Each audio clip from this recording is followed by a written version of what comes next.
investigation? No. Director, when the President requested that you, and I quote, let Flynn go,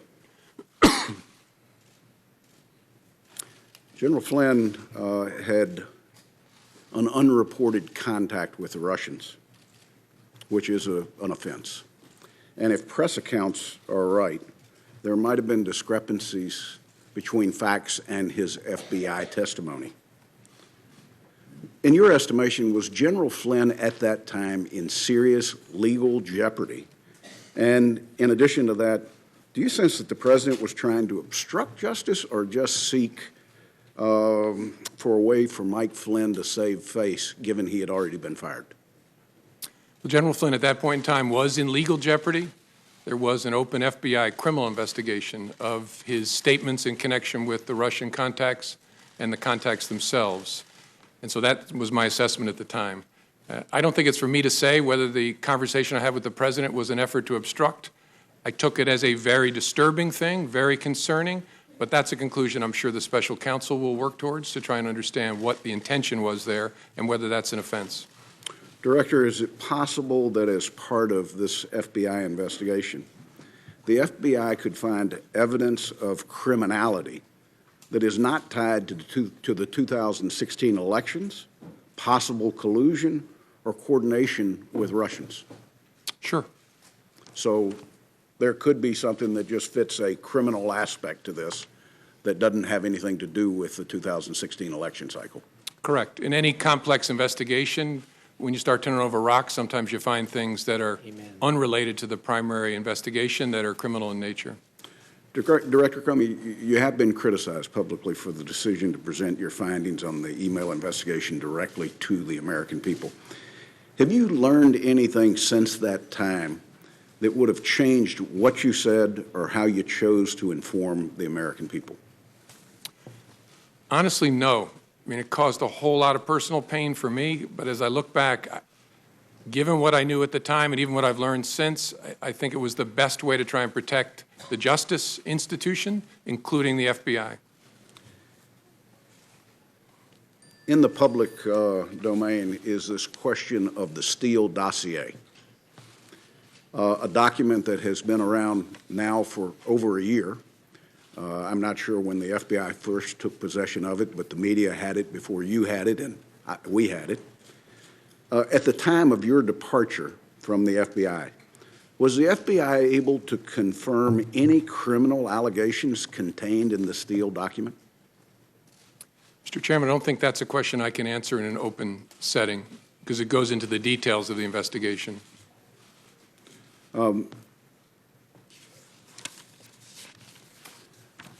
Director, the term we hear most often is collusion. When people are describing possible links between Americans and Russian government entities related to the interference in our election, would you say that it's normal for foreign governments to reach out to members of an incoming administration? Yes. At what point does the normal contact cross the line into an attempt to recruit agents or influence or spies?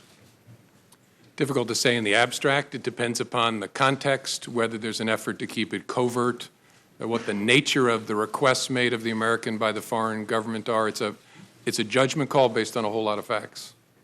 At what point would that recruitment become a counterintelligence threat to our country? Again, difficult to answer in the abstract, but when a foreign power is using especially coercion or some sort of pressure to try and co-opt an American, especially a government official, to act on its behalf, that's a serious concern to the FBI and at the heart of the FBI's counterintelligence mission. So if you've got a 36-page document of specific claims that are out there, the FBI would have to, for counterintelligence reasons, try to verify anything that might be claimed in there. One, and probably first and foremost, is the counterintelligence concerns that we have about blackmail. Would that be an accurate statement? Yes. If the FBI receives a credible allegation that there is some effort to co-opt, coerce, direct, employ covertly an American on behalf of the foreign power. That's the basis on which a counterintelligence investigation is opened. And when you read the dossier, what was your reaction, given that it was 100% directed at the president-elect? Not a question I can answer in an open setting, Mr. Chairman. Okay. When did you become aware of the cyber intrusion?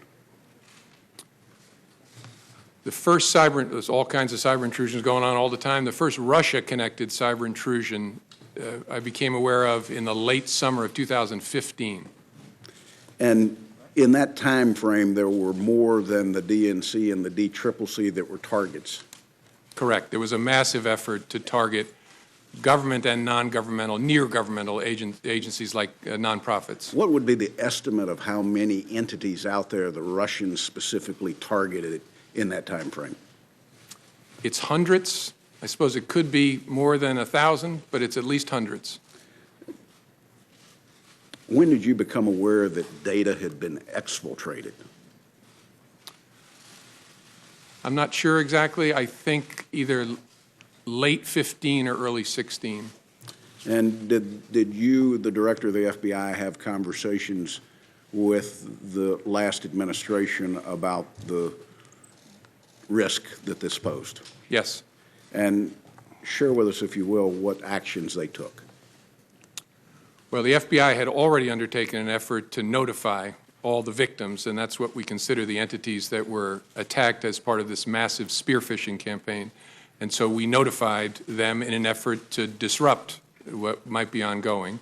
And then there was a series of continuing interactions with entities through the rest of 15 into 16. And then throughout 16, the administration was trying to decide how to respond to the intrusion activity that it saw. And the FBI, in this case, unlike other cases that you might investigate, did you ever have access to the actual hardware that was hacked, or did you have to rely on a third party to provide you the data that they had collected? In the case of the DNC, and I believe the DCCC, but I'm sure the DNC, we did not have access to the devices themselves. We got relevant forensic information from a private party, a high-class entity that had done the work, but we didn't get direct access. But no content? Correct. Isn't content an important part of the forensics from a counterintelligence standpoint?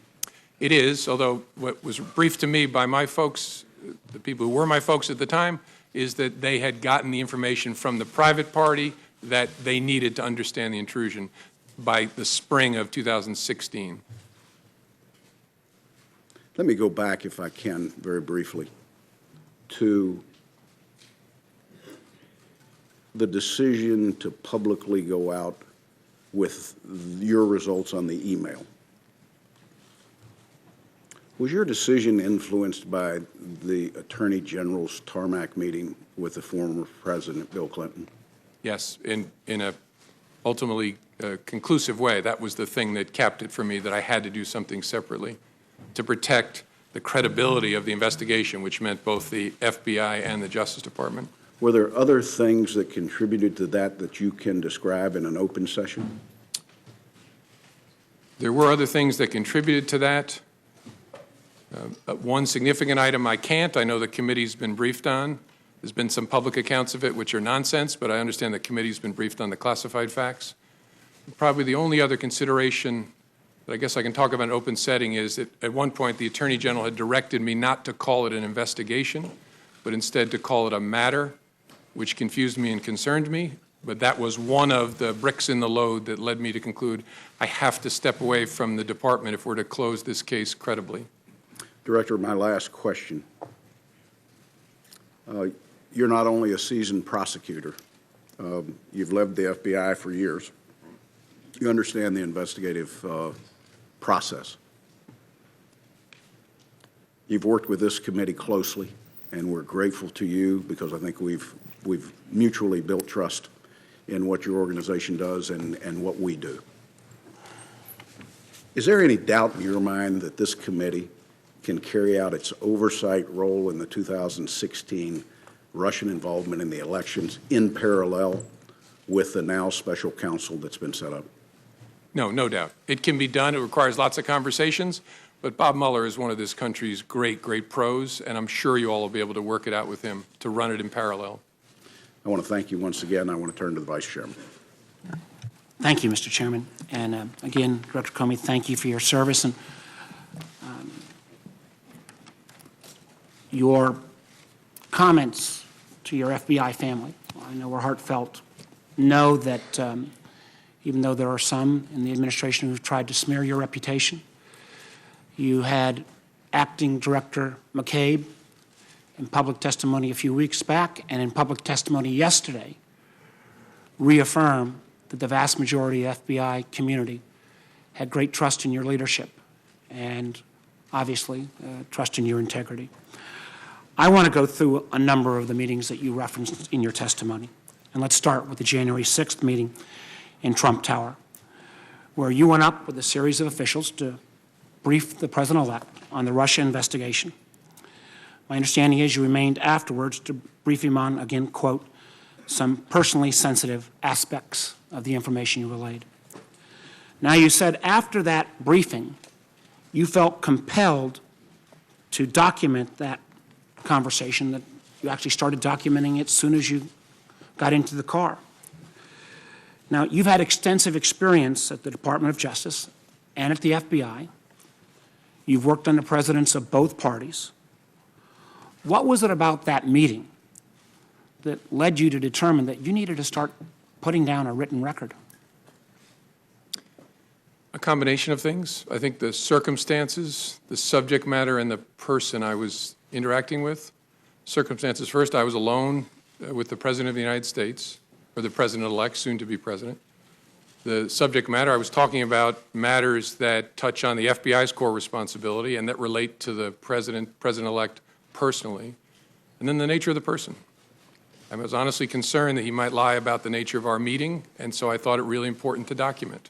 That combination of things I'd never experienced before, but it led me to believe I got to write it down, and I got to write it down in a very detailed way. I think that's a very important statement you just made.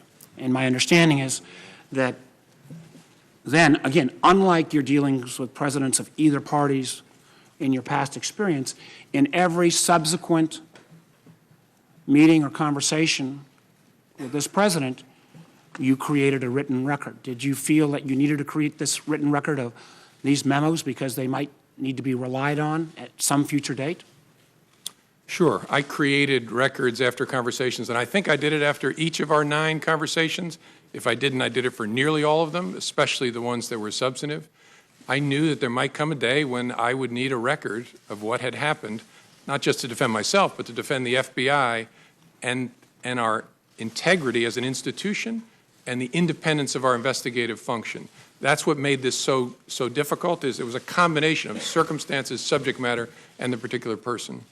And so in all your experience, this was the only president that you felt like in every meeting you needed to document, because at some point, using your words, he might put out a non-truthful representation of that meeting.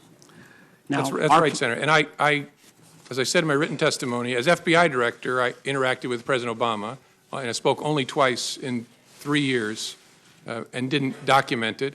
When I was Deputy Attorney General, I had one-on-one meeting with President Bush about a very important and difficult national security matter.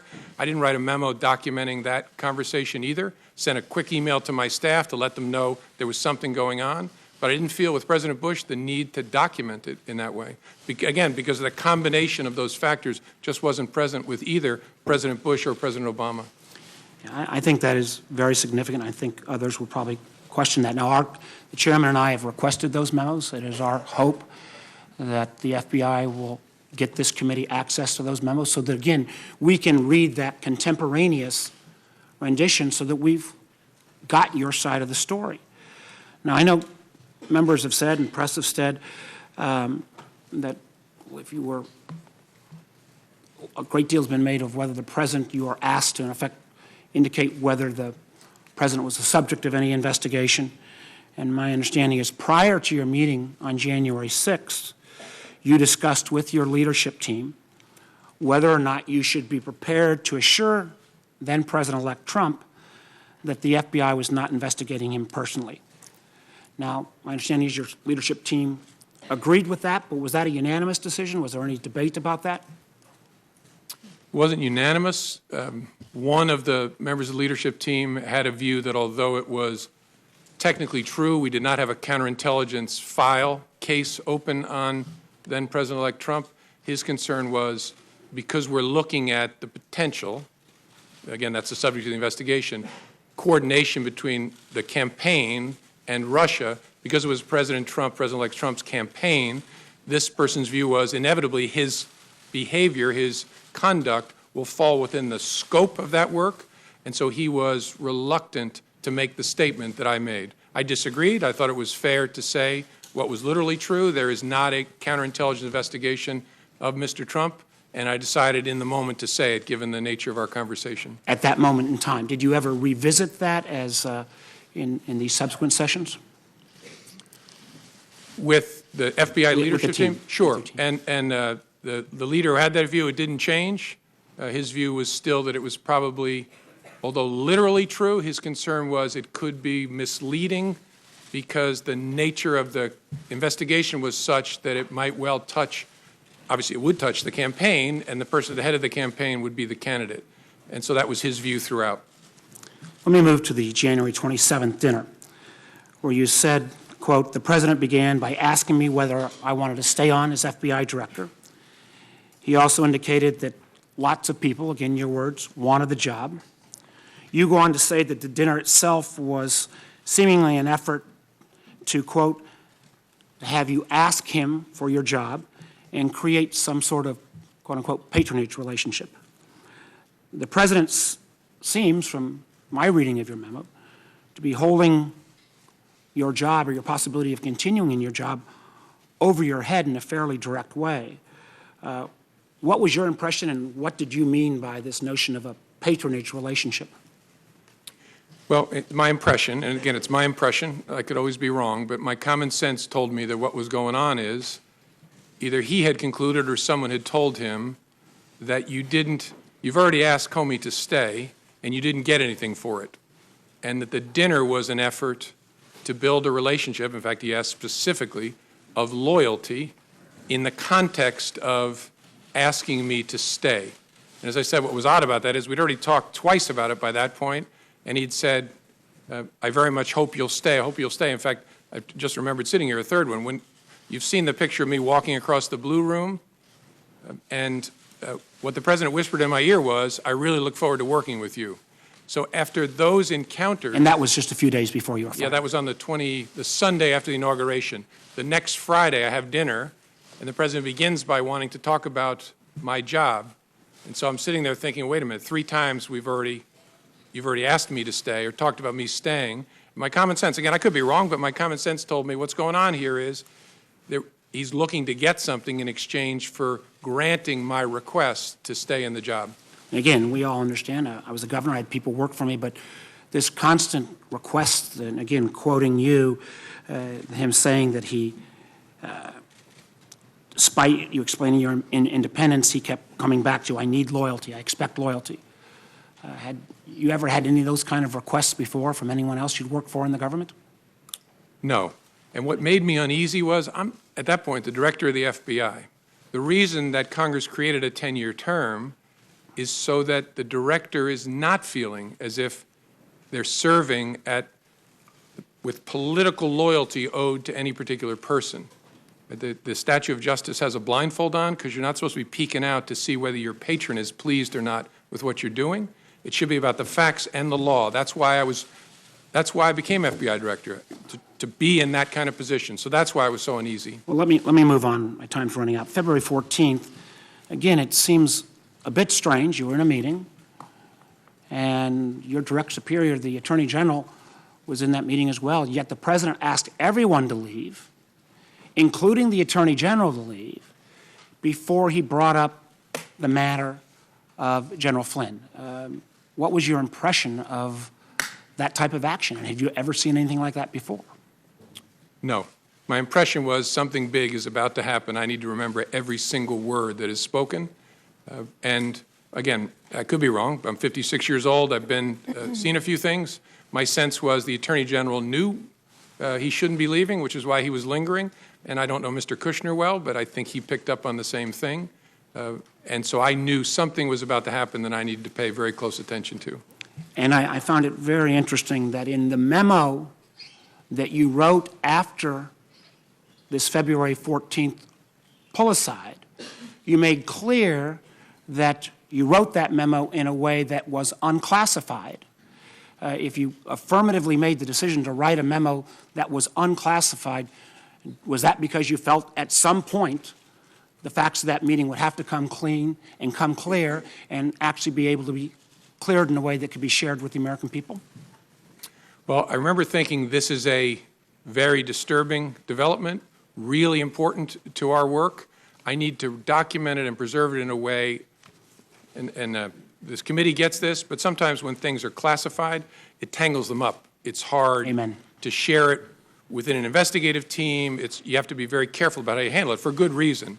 So my thinking was, if I write it in such a way that I don't include anything that would trigger a classification, that'll make it easier for us to discuss within the FBI and the government, and to hold on to it in a way that makes it accessible to us.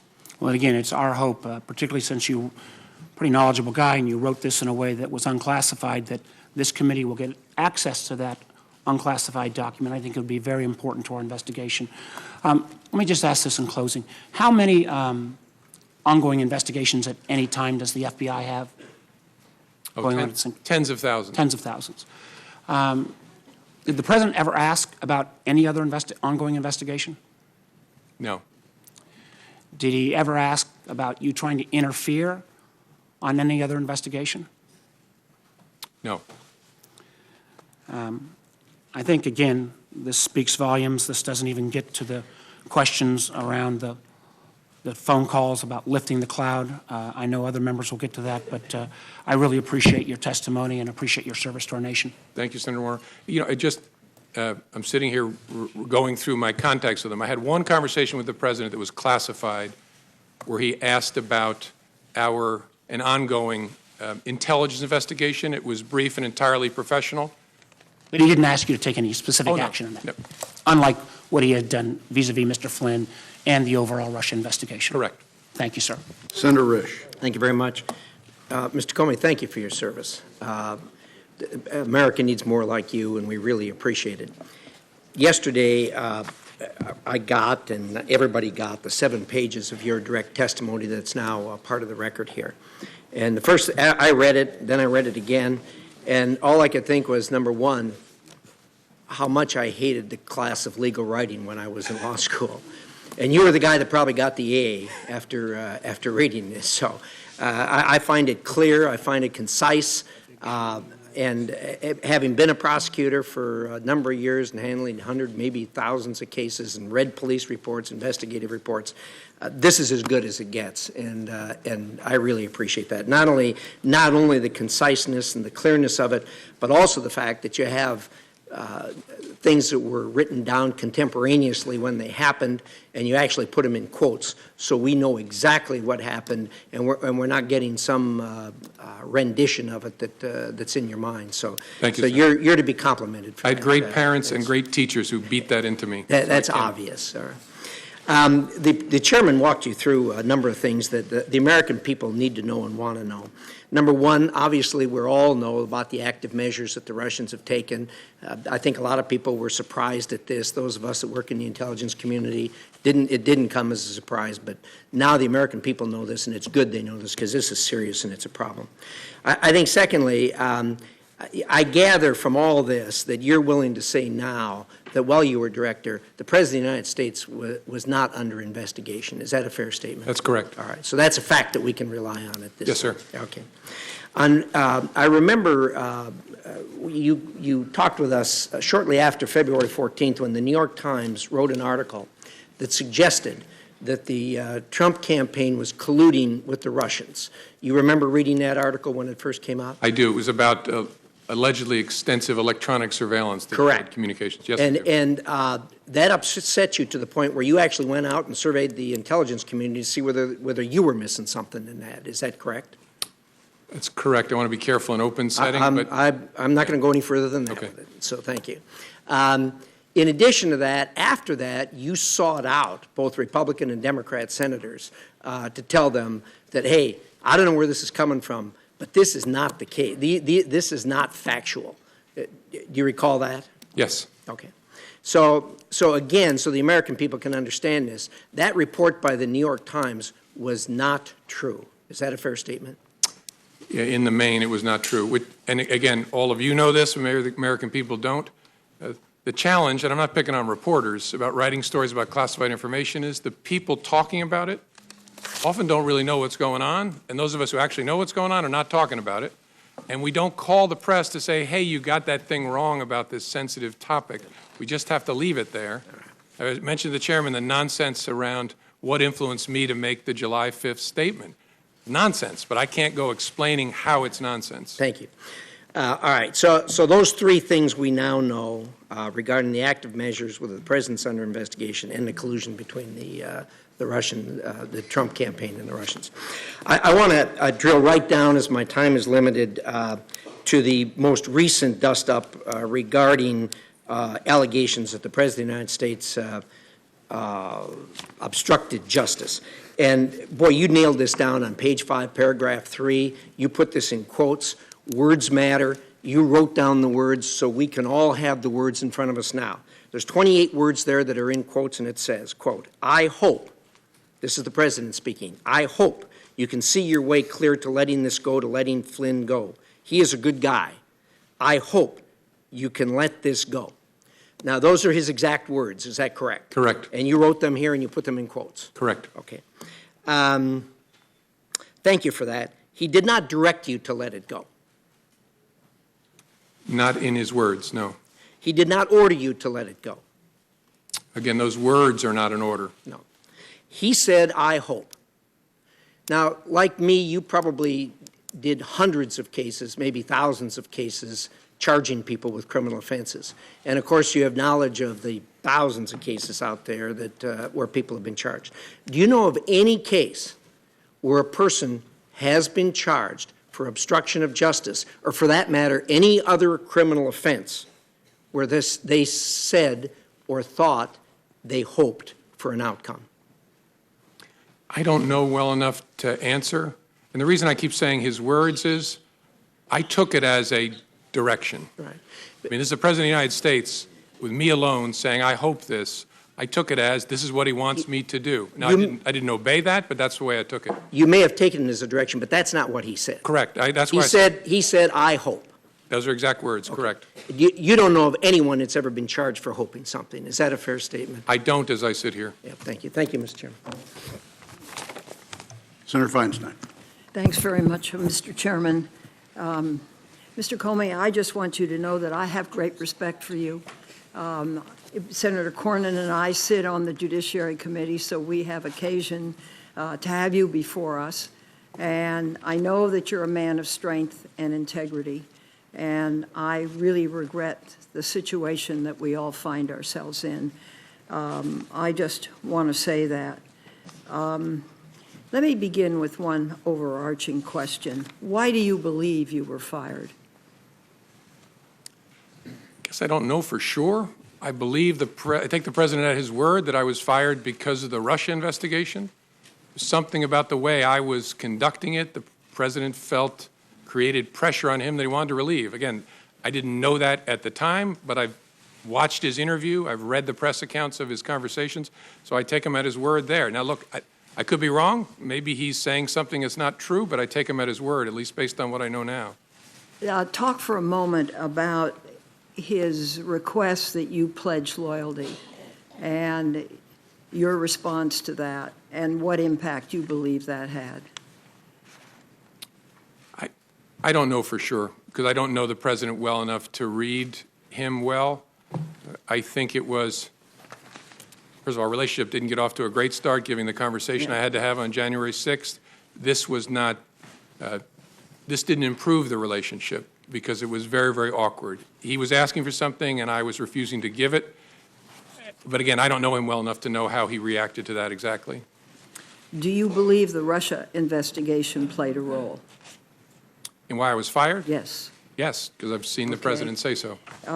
Let's go to the Flynn issue. Senator Reich outlined, I hope you could see your way to letting Flynn go. He's a good guy. I hope you can let this go. But you also said in your written remarks, and I quote, that you had understood the president to be requesting that we drop any investigation of Flynn in connection with false statements about his conversations with the Russian ambassador in December, end quote. Please go into that with more detail. Well, the context and the president's words are what led me to that conclusion. As I said in my statement, I could be wrong, but Flynn had been forced to resign the day before. And the controversy around General Flynn at that point in time was centered on whether he had lied to the vice president about the nature of his conversations with the Russians, whether he had been candid with others in the course of that. And so that happens on the day before. On the 14th, the president makes specific reference to that. And so that's why I understood him to be saying that what he wanted me to do was drop any investigation connected to Flynn's account of his conversations with the Russians. Now, here's the question. You're big, you're strong. I know the Oval Office, and I know what happens to people when they walk in. There is a certain amount of intimidation. But why didn't you stop and say, Mr. President, this is wrong. I cannot discuss this with you? It's a great question. Maybe if I were stronger, I would have. I was so stunned by the conversation that I just took it in. And the only thing I could think to say, because I was playing in my mind, because I was going to remember every word he said, I was playing in my mind, what should my response be? And that's why I very carefully chose the words. And look, I've seen the tweet about tapes. Lordy, I hope they're tapes. I remember saying, I agree he's a good guy, as a way of saying I'm not agreeing with what you just asked me to do. Again, maybe other people would be stronger in that circumstance, but that's how I conducted myself. I hope I'll never have another opportunity. Maybe if I did it again, I would do it better. You described 2 phone calls that you received from President Trump, one on March 30 and one on April 11, where he, quote, described the Russia investigation as a cloud that was impairing his ability, end quote, as president, and asked you, quote, to lift the cloud, end quote. How did you interpret that? And what did you believe he wanted you to do? I interpreted that as he was frustrated that the Russia investigation was taking up so much time and energy. I think he meant of the executive branch, but in the public square in general, and it was making it difficult for him to focus on other priorities of his. But what he asked me was actually narrower than that. So I think what he meant by the cloud, and again, I could be wrong, but what I think he meant by the cloud was the entire investigation is taking up oxygen and making it hard for me to focus on the things I want to focus on. The ask was to get it out that I, the president, am not personally under investigation. After April 11th, did he ask you more ever about the Russia investigation? Did he ask you any questions? We never spoke again after April 11th. You told the president, I would see what we could do. What did you mean? That was kind of a slightly cowardly way of trying to avoid telling him we're not going to do that, that I would see what we could do. It was a way of kind of getting off the phone, frankly. And then I turned and handed it to the acting Deputy Attorney General, Mr. Bente. So I wanted to go into that. Who did you talk with about that, lifting the cloud, stopping the investigation back at the FBI, and what was their response? Well, the FBI, during one of the 2 conversations, I'm not remembering exactly, I think the first, my chief of staff was actually sitting in front of me and heard my end of the conversation because the president's call was a surprise. And I discussed the lifting the cloud and the request with the senior leadership team, who typically, and I think in all these circumstances, was the deputy director, my chief of staff, the general counsel, the deputy director's chief counsel, And I think in a number of circumstances, the number 3 in the FBI, and a few of the conversations included the head of the National Security Branch. So that group of us that lead the FBI when it comes to national security. Okay, you have the President of the United States asking you to stop an investigation that's an important investigation. What was the response of your colleagues? I think they were as shocked and troubled by it as I was. Some said things that led me to believe that. I don't remember exactly, but the reaction was similar to mine. They're all experienced people who had never experienced such a thing. So they were very concerned. And then the conversation turned to about, so what should we do with this information? And that was a struggle for us because we are the leaders of the FBI, so it's been reported to us in that I heard it and now I've shared it with the leaders of the FBI. Our conversation was, should we share this with any senior officials at the Justice Department? Our absolute primary concern was we can't infect the investigative team. We don't want the agents and analysts working on this to know the President of the United States has asked, and when it comes from the President, I took it as a direction, to get rid of this investigation because we're not going to follow that request. And so we decided we got to keep it away from our troops. But is there anybody else we ought to tell at the Justice Department? And as I laid out in my statement, we considered whether to tell the Attorney General, decided that didn't make sense because we believed, rightly, that he was shortly going to recuse. There were no other Senate-confirmed leaders in the Justice Department at that point. The Deputy Attorney General was Mr. Bente, who was acting and going to be shortly in that seat. And we decided the best move would be to hold it, keep it in a box, document it, as we had already done, and then this investigation is going to go on, figure out what to do with it down the road. Is there a way to corroborate this? Our view at the time was, look, it's your word against the President's. There's no way to corroborate this. My view of that changed when the prospect of tapes was raised, but that's how we thought about it then. Thank you, Mr. Chairman. Senator Rubio. Thank you.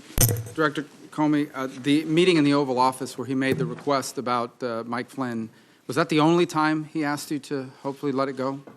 Yes. And in that meeting, as you understood it, he was asking not about the general Russia investigation. He was asking very specifically about the jeopardy that Flynn was in himself. That's how I understood it. Yes, sir. And as you perceived it, while it was a request that you hoped you did away with it, you perceived it as an order, given his position, the setting, and the like, and some of the circumstances. Yes. At the time, did you say anything to the President about that is not an appropriate request, or did you tell the White House counsel that is not an appropriate request? Someone needs to go tell the President that he can't do these things? I didn't, no. Okay. Why? I don't know. I think, as I said earlier, I think the circumstances were such that I was a bit stunned and didn't have the presence of mind. And I don't know, I don't want to make you sound like I'm Captain Courageous. I don't know whether, even if I had the presence of mind, I would have said to the President, sir, that's wrong. I don't know whether I would have. Okay. But in the moment, it didn't come to my mind. What came to my mind is be careful what you say. And so I said, I agree Flynn is a good guy. So on the cloud, we keep talking about this cloud. You perceive the cloud to be the Russian investigation in general. Yes, sir. Right? But his specific ask was that you would tell the American people what you had already told him, what you had already told the leaders of Congress, both Democrats and Republicans, that he was not personally under investigation. Yes, sir. In fact, he was asking you to do what you have done here today. Correct. Yes, sir. Okay. And again, at that setting, did you say to the President that it would be inappropriate for you to do so and then talk to the White House counsel or anybody so hopefully they would talk to him and tell him that he couldn't do this? First time I said, I'll see what we can do. Second time, I explained how it should work, that the White House counsel should contact the Deputy Attorney General. You told him the President said, okay, I think that's what I'll do. And just to be clear, for you to make a public statement that he was not under investigation would not have been illegal, but you felt it made no sense because it could potentially create a duty to correct if circumstances changed. Yes, sir. We wrestled with it before my testimony where I confirmed that there was an investigation, and there were two primary concerns. One was it creates a duty to correct, which I've lived before, and you want to be very careful about doing that. And second, it's a slippery slope because if we say the President and the Vice President aren't under investigation, what's the principled basis for stopping? Okay. And so the leadership at Justice, Acting Attorney General Bente, said you're not going to do that. Now, on March 30th, during the phone call about General Flynn, you said he abruptly shifted and brought up something that you call, quote unquote, the McCabe thing. Specifically, the McCabe thing, as you understood it, was that McCabe's wife had received campaign money from what I assume means Terry McAuliffe. Yes, sir. Who That's was what I very was. close to the Clintons. And so why had the president at any point in time expressed to you concern, opposition, potential opposition to McCabe? I don't like this guy because he got money from someone that's close to Clinton. He had asked me during previous conversations about Andy McCabe and said, in essence, how's he going to be with me as president? I was pretty rough on him on the campaign trail. He was And rough on McCabe? He was rough, by his own account. He said he was rough on McCabe and Mrs. McCabe on the campaign trail. How's he going to be? And I assured the president, Andy is a total pro. No issue at all. You got to know the people of the FBI. They are not. So then the president turns to you and says, remember, I never brought up the McCabe thing because you said he was a good guy. Did you perceive that to be a statement that I took care of you, I didn't do something because you told me he was a good guy, so now, I'm asking you potentially for something in return? Is that how you perceived it? I wasn't sure what to make of it, honestly. That's possible, but it was so out of context that I didn't have a clear view of what it was. Now, on a number of occasions here, you bring up, let's talk now about the general Russia investigation, okay? In page 6 of your testimony, you say, the first thing you say is, he asked what we could do to, quote-unquote, lift the cloud, the general Russia investigation, and you responded that we were investigating the matter as quickly as we could and that there would be great benefit if we didn't find anything to having done the work well, and he agreed. He re-emphasized the problems it was causing him, but he agreed. So in essence, the president agreed with your statement that it would be great if we could have an investigation, all the facts came out, and we found nothing. So he agreed that that would be ideal, but this cloud is still messing up my ability to do the rest of my agenda. Is that an accurate assessment of? Yes, sir. He actually went farther than that. He said, and if some of my satellites did something wrong, it'd be good to find that out. Well, that's the second part, and that is the satellites. He said if one of my satellites, I imagine by that he meant some of the other people surrounding his campaign did something wrong, it would be great to know that as well. Yes, sir. That's what he said. So are those the only two instances in which that sort of back and forth happened, where the president was basically saying, and I'm paraphrasing here, it's okay, do the Russia investigation. I hope it all comes out. I have nothing to do with anything Russia. It'd be great if it all came out, if people around me were doing things that were wrong. Yes, as I recorded it accurately there, that was the sentiment he was expressing. Yes, sir. So what it comes down to is the president has asked three things of you. He asked for your loyalty, and you said you would be loyally honest. Honestly loyal. Honestly loyal. He asked you on one occasion to let the Mike Flynn thing go because he was a good guy. By the way, you're aware that he said the exact same thing in the press the next day. He's a good guy, he's been treated unfairly, et cetera, et cetera. So I imagine your FBI agents read that. I'm sure they did. The president's wishes were known to them, certainly by the next day when he had a press conference with the prime minister. But going back, the three requests were, number one, be loyal. Number two, let the Mike Flynn thing go. He's a good guy. He's been treated unfairly. And number three, can you please tell the American people what these leaders in Congress already know, what you already know, what you've told me 3 times, that I'm not personally under investigation? Those are the 3 things he asked. Yes, sir. You know, this investigation is full of leaks left and right. I mean, we've learned more from the newspapers sometimes than we do from our open hearings, for sure. You ever wonder why, of all the things in this investigation, the only thing that's never been leaked is the fact that the president was not personally under investigation, despite the fact that both Democrats and Republicans and the leadership of Congress knew that and have known that for weeks? I don't know. I find matters that are briefed to the Gang of 8 are pretty tightly held, in my experience. Finally, who are those senior leaders at the FBI that you shared these conversations with? As I said in response to Senator Feinstein's question, Deputy Director, my Chief of Staff, General Counsel, the Deputy Director's Chief Counsel, and then more often than not, the number 3 person at the FBI who's the Associate Deputy Director, and then quite often the head of the National Security Branch. Senator Wyden. Thank you, Mr. Chairman. Mr. Comey, welcome. You and I have had significant policy differences over the years, particularly protecting Americans' access to secure encryption. But I believe the timing of your firing stinks. And yesterday you put on the record testimony that demonstrates why the odor of presidential abuse of power is so strong. Now to my questions. In talking to Senator Warner, about this dinner that you had with the president, I believe January 27th. All in one dinner, the president raised your job prospects, he asked for your loyalty, and denied allegations against him. All took place over one supper. Now, you told Senator Warner that the president was looking to, quote, get something. Looking back, did that dinner suggest that your job might be contingent on how you handled the investigation? I don't know that I'd go that far. I got the sense my job would be contingent upon how he felt I, excuse me, how he felt I conducted myself and whether I demonstrated loyalty. But I don't know whether I go so far as to connect it to the You said investigation. the president was trying to create some sort of patronage relationship. In a patronage relationship, isn't the underling expected to behave in a manner consistent with the wishes of the boss? Yes. Okay. Or at least consider how what you're doing will affect the boss as a significant consideration. Let me turn to the Attorney General. In your statement, you said that you and the FBI leadership team decided not to discuss the president's actions with Attorney General Sessions, even though he had not recused himself. What was it about the Attorney General's own interactions with the Russians or his behavior with regard to the investigation that would have led the entire leadership of the FBI to make this decision? Our judgment, as I recall, was that he was very close to and inevitably going to recuse himself for a variety of reasons. We also were aware of facts that I can't discuss in an open setting that would make his continued engagement in a Russia-related investigation problematic.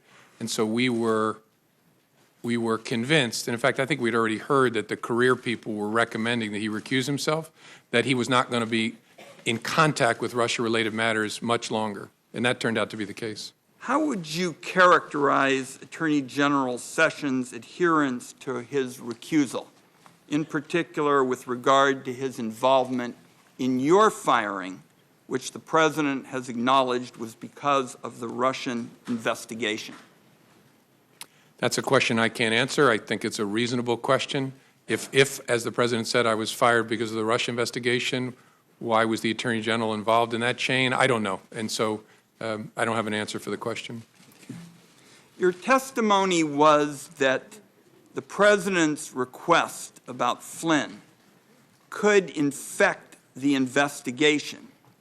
Had the President got what he wanted and what he asked of you, what would have been the effect on the investigation? Well, we would have closed any investigation of General Flynn in connection with his statements and statements about and encounters with Russians in the late part of December. So we would have dropped an open criminal investigation. So, in effect, when you talk about infecting the enterprise, you would have dropped something major that would have spoken to the overall ability of the American people to get the facts. Correct. And as good as our people are, our judgment was we don't want them hearing that the President of the United States wants this to go away because it might have an effect on their ability to be fair and impartial and aggressive. Now, the acting Attorney General Yates found out that Michael Flynn could be blackmailed by the Russians, and she went immediately to warn the White House.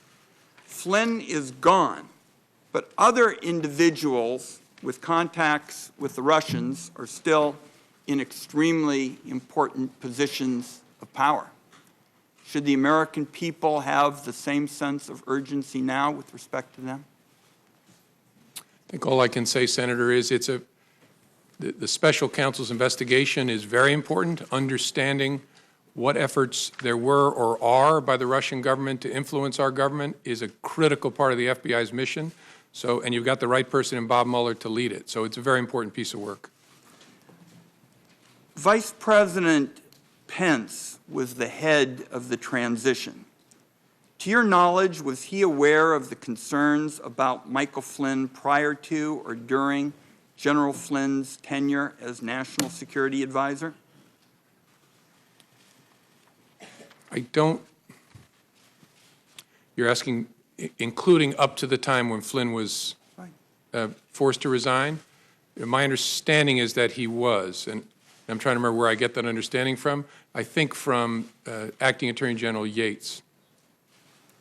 So, former Acting Attorney General Yates testified that concerns about General Flynn were discussed with the intelligence community.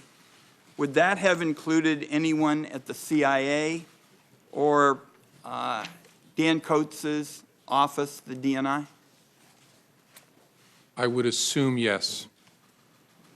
Michael Flynn resigned 4 days after Attorney General Sessions was sworn in. Do you know if the Attorney General was aware of the concerns about Michael Flynn during that period? I don't, as I sit here. I don't recall that he was. I could be wrong, but I don't remember that he was.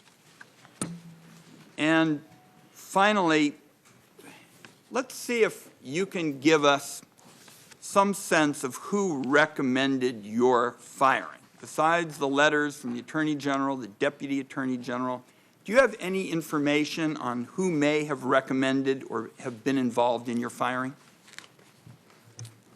I don't. Okay. Thank you, Mr. Chairman. Senator Collins. Thank you, Mr. Chairman. Mr. Comey, let me begin by thanking you for your voluntary compliance with our request to appear before this committee and assist us in this very important investigation. I want first to ask you about your conversations with the president, the 3 conversations in which you told him that he was not under investigation. The first was during your January 6th meeting, according to your testimony, in which it appears that you actually volunteered that assurance. Is that correct? That's correct. Did you limit that statement to counterintelligence investigations, or were you talking about any kind of FBI investigation? I didn't use the term counterintelligence. I was speaking to him and briefing him about some salacious and unverified material. It was in the context of that he had a strong and defensive reaction about that not being true, and my reading of it was important for me to assure him we were not personally investigating him.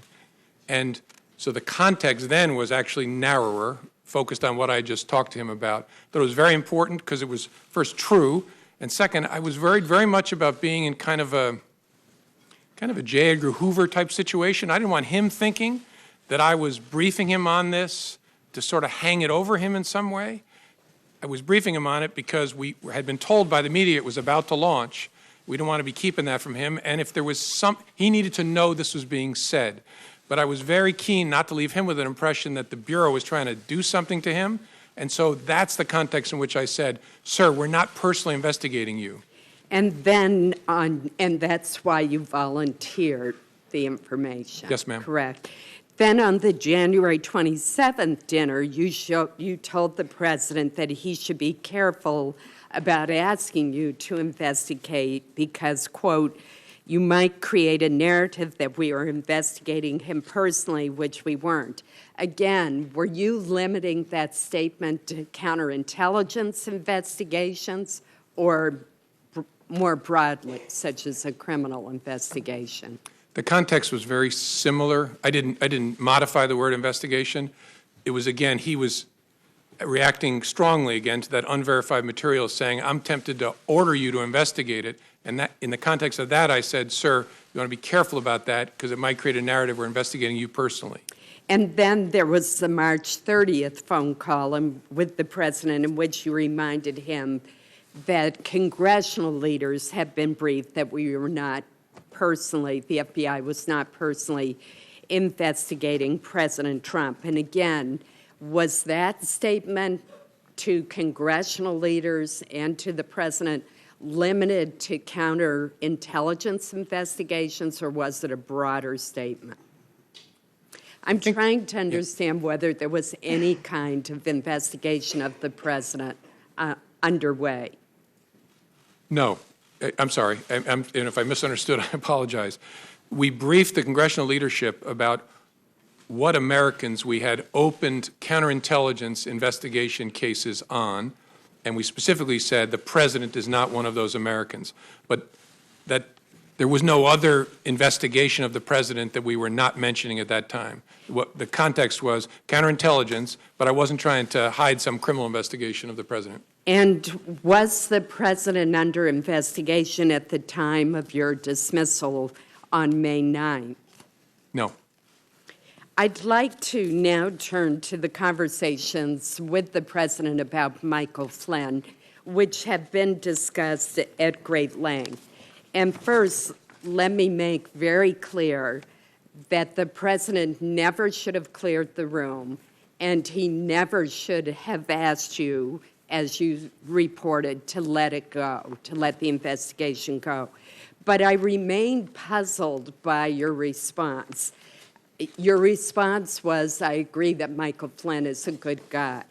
You could have said, Mr. President, this meeting is inappropriate. This response could compromise the investigation. You should not be making such a request. It's fundamental to the operation of our government that the FBI be insulated from this kind of political pressure. And you've talked a bit today about that you were stunned by the president making the request. But my question to you is, later on, upon reflection, did you go to anyone at the Department of Justice and ask them to call the White House counsel's office and explain that the president had to have a far better understanding and appreciation of his role vis-a-vis the FBI? In general, I did. I spoke to the Attorney General, and I spoke to the new Deputy Attorney General, Mr. Rosenstein, when he took office, and explained my serious concern about the way in which the president is interacting, especially with the FBI. And I specifically, as I said in my testimony, told the Attorney General, it can't happen that you get kicked out of the room and the president talks to me. But look, in the room, but why didn't we raise the specific? It was of investigative interest to us to try and figure out, so what just happened with the president's request? So I would not have wanted to alert the White House that it had happened until we figured out, what are we going to do with this investigatively?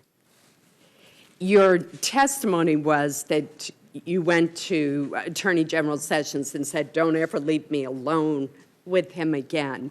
Are you saying that you also told him that he had made a request that you let it go with regard to part of the investigation of Michael Flynn? No, I specifically did not. I did not. You mentioned that from your very first meeting with the president, you decided to write a memo memorializing the conversation. What was it about that very first meeting that made you write a memo when you had not done that with two previous presidents? As I said, a combination of things. A gut feeling is an important overlay on but the circumstances, that I was alone, the subject matter, and the nature of the person that I was interacting with, and my read of that person.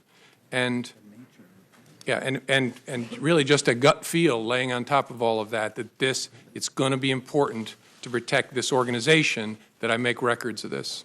And finally, did you show copies of your memos to anyone outside of the Department of Justice?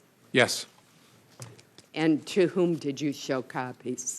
I asked, President tweeted on Friday, after I got fired, that I better hope there's not tapes. I woke up in the middle of the night on Monday night, because it didn't dawn on me originally, that there might be corroboration for our conversation. There might be a tape. And my judgment was I needed to get that out into the public square. And so I asked a friend of mine to share the content of the memo with a reporter. Didn't do it myself for a variety of reasons, but I asked him to because I thought that might prompt the appointment of a special counsel. And so I asked a close friend of mine to do it. And was that Mr. Wittes? No, no. Who was that? A good friend of mine who's a professor at Columbia Law School. Thank you. Senator Heinrich. Mr. Comey, prior to January 27th of this year, have you ever had a one-on-one meeting or a private dinner with a president of the United States? No. I met dinner, no. I had 2 one-on-ones with President Obama that I laid out in my testimony, once to talk about law enforcement issues, law enforcement and race, which was an important topic throughout for me and for the president, and then once very briefly for him to say goodbye. Were those brief interactions? No. The one about law enforcement and race and policing, we spoke for probably over an hour, just the two of us. How unusual is it to have a one-on-one dinner with the president? Did that strike you as odd? Yeah, so much so that I assumed there would be others, that he couldn't possibly be having dinner with me alone. Do you have an impression that if you had found, if you had behaved differently in that dinner, and I am quite pleased that you did not, but if you had found a way to express some sort of expression of loyalty or given some suggestion that the Flynn criminal investigation might be pursued less vigorously, do you think you would have still been fired? I don't know. It's impossible to say looking back. I don't know. But you felt like those two things were directly relevant to your the kind of relationship that the president was seeking to establish with you? Sure, yes. Yeah. The president has repeatedly talked about the Russian investigation into the U.S. Or the Russia's involvement in the U.S. election cycle as a hoax and as fake news. Can you talk a little bit about what you saw as FBI director, and obviously only the parts that you can share in this setting, that demonstrate how serious this action actually was and why there was an investigation in the first place? Yes, sir.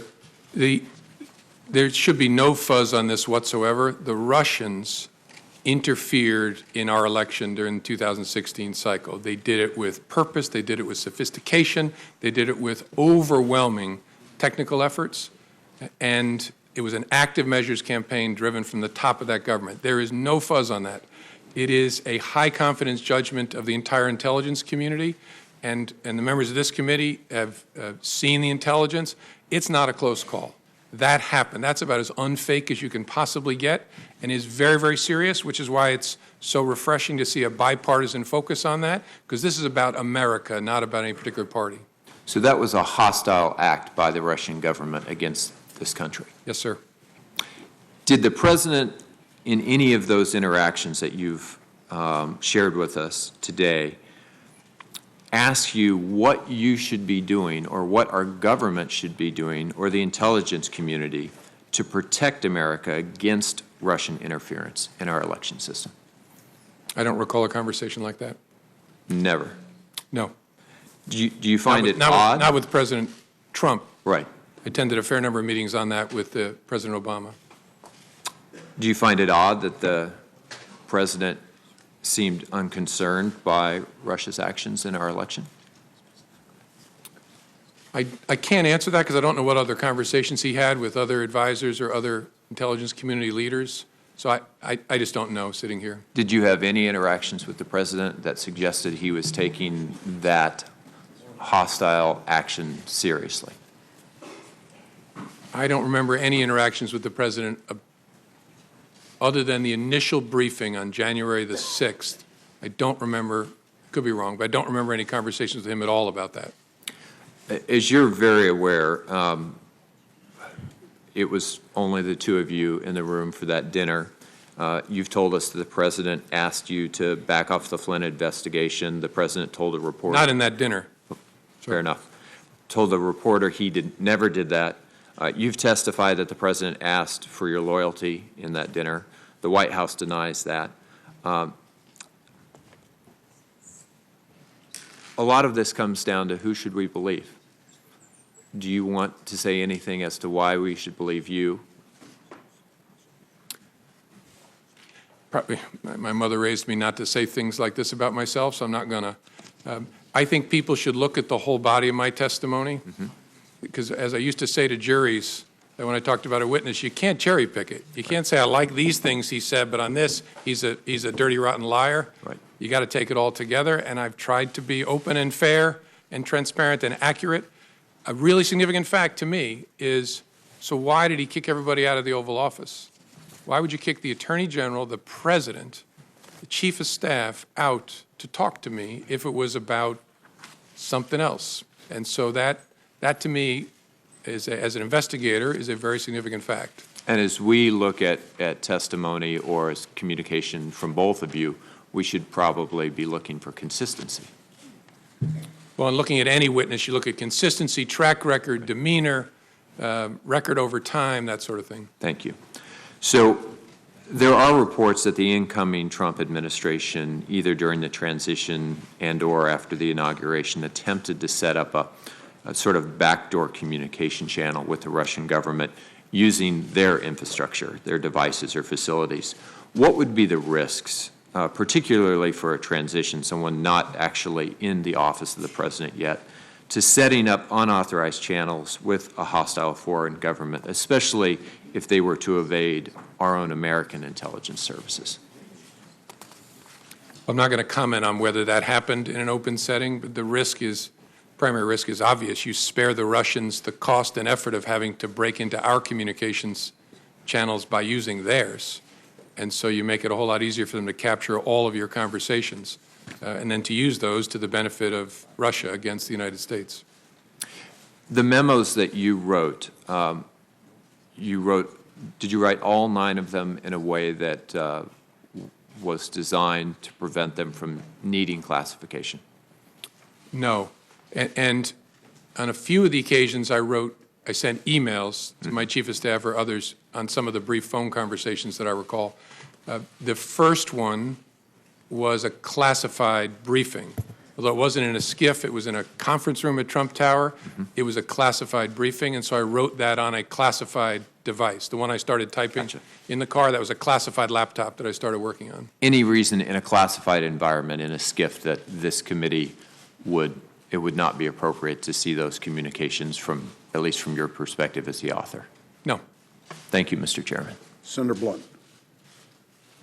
Thank you, Mr. Chairman.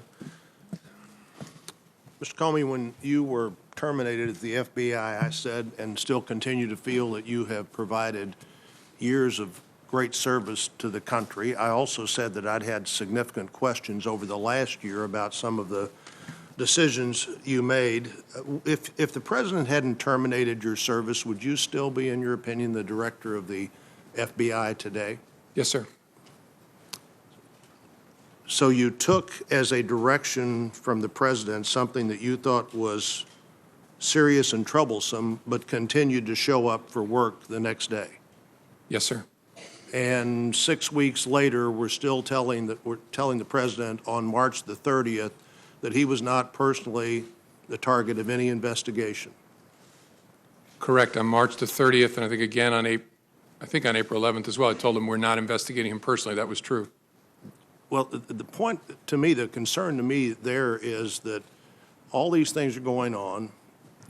You now, in retrospect, or at least you now, to this committee, that you had serious concerns about what the president had, you believe, directed you to do, and had taken no action, hadn't even reported up the chain of command, assuming you believe there is an up the chain of command, that these things had happened. Do you have a sense of that, looking back, that that was a mistake?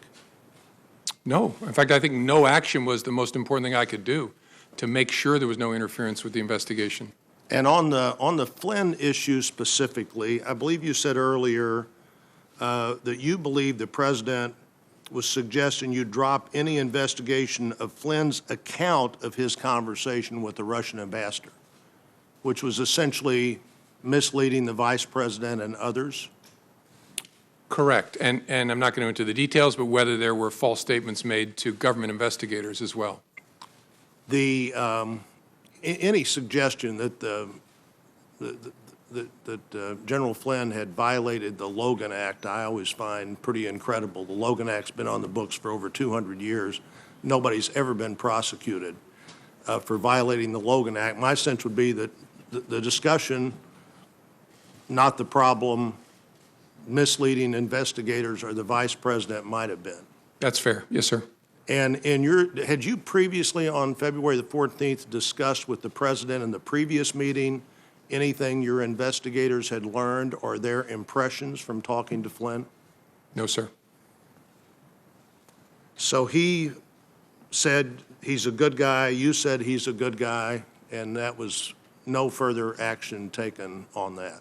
Well, he said more than that, but there was no, the action was, I wrote it up, briefed our senior team, tried to figure out what to do with it, and just made a decision.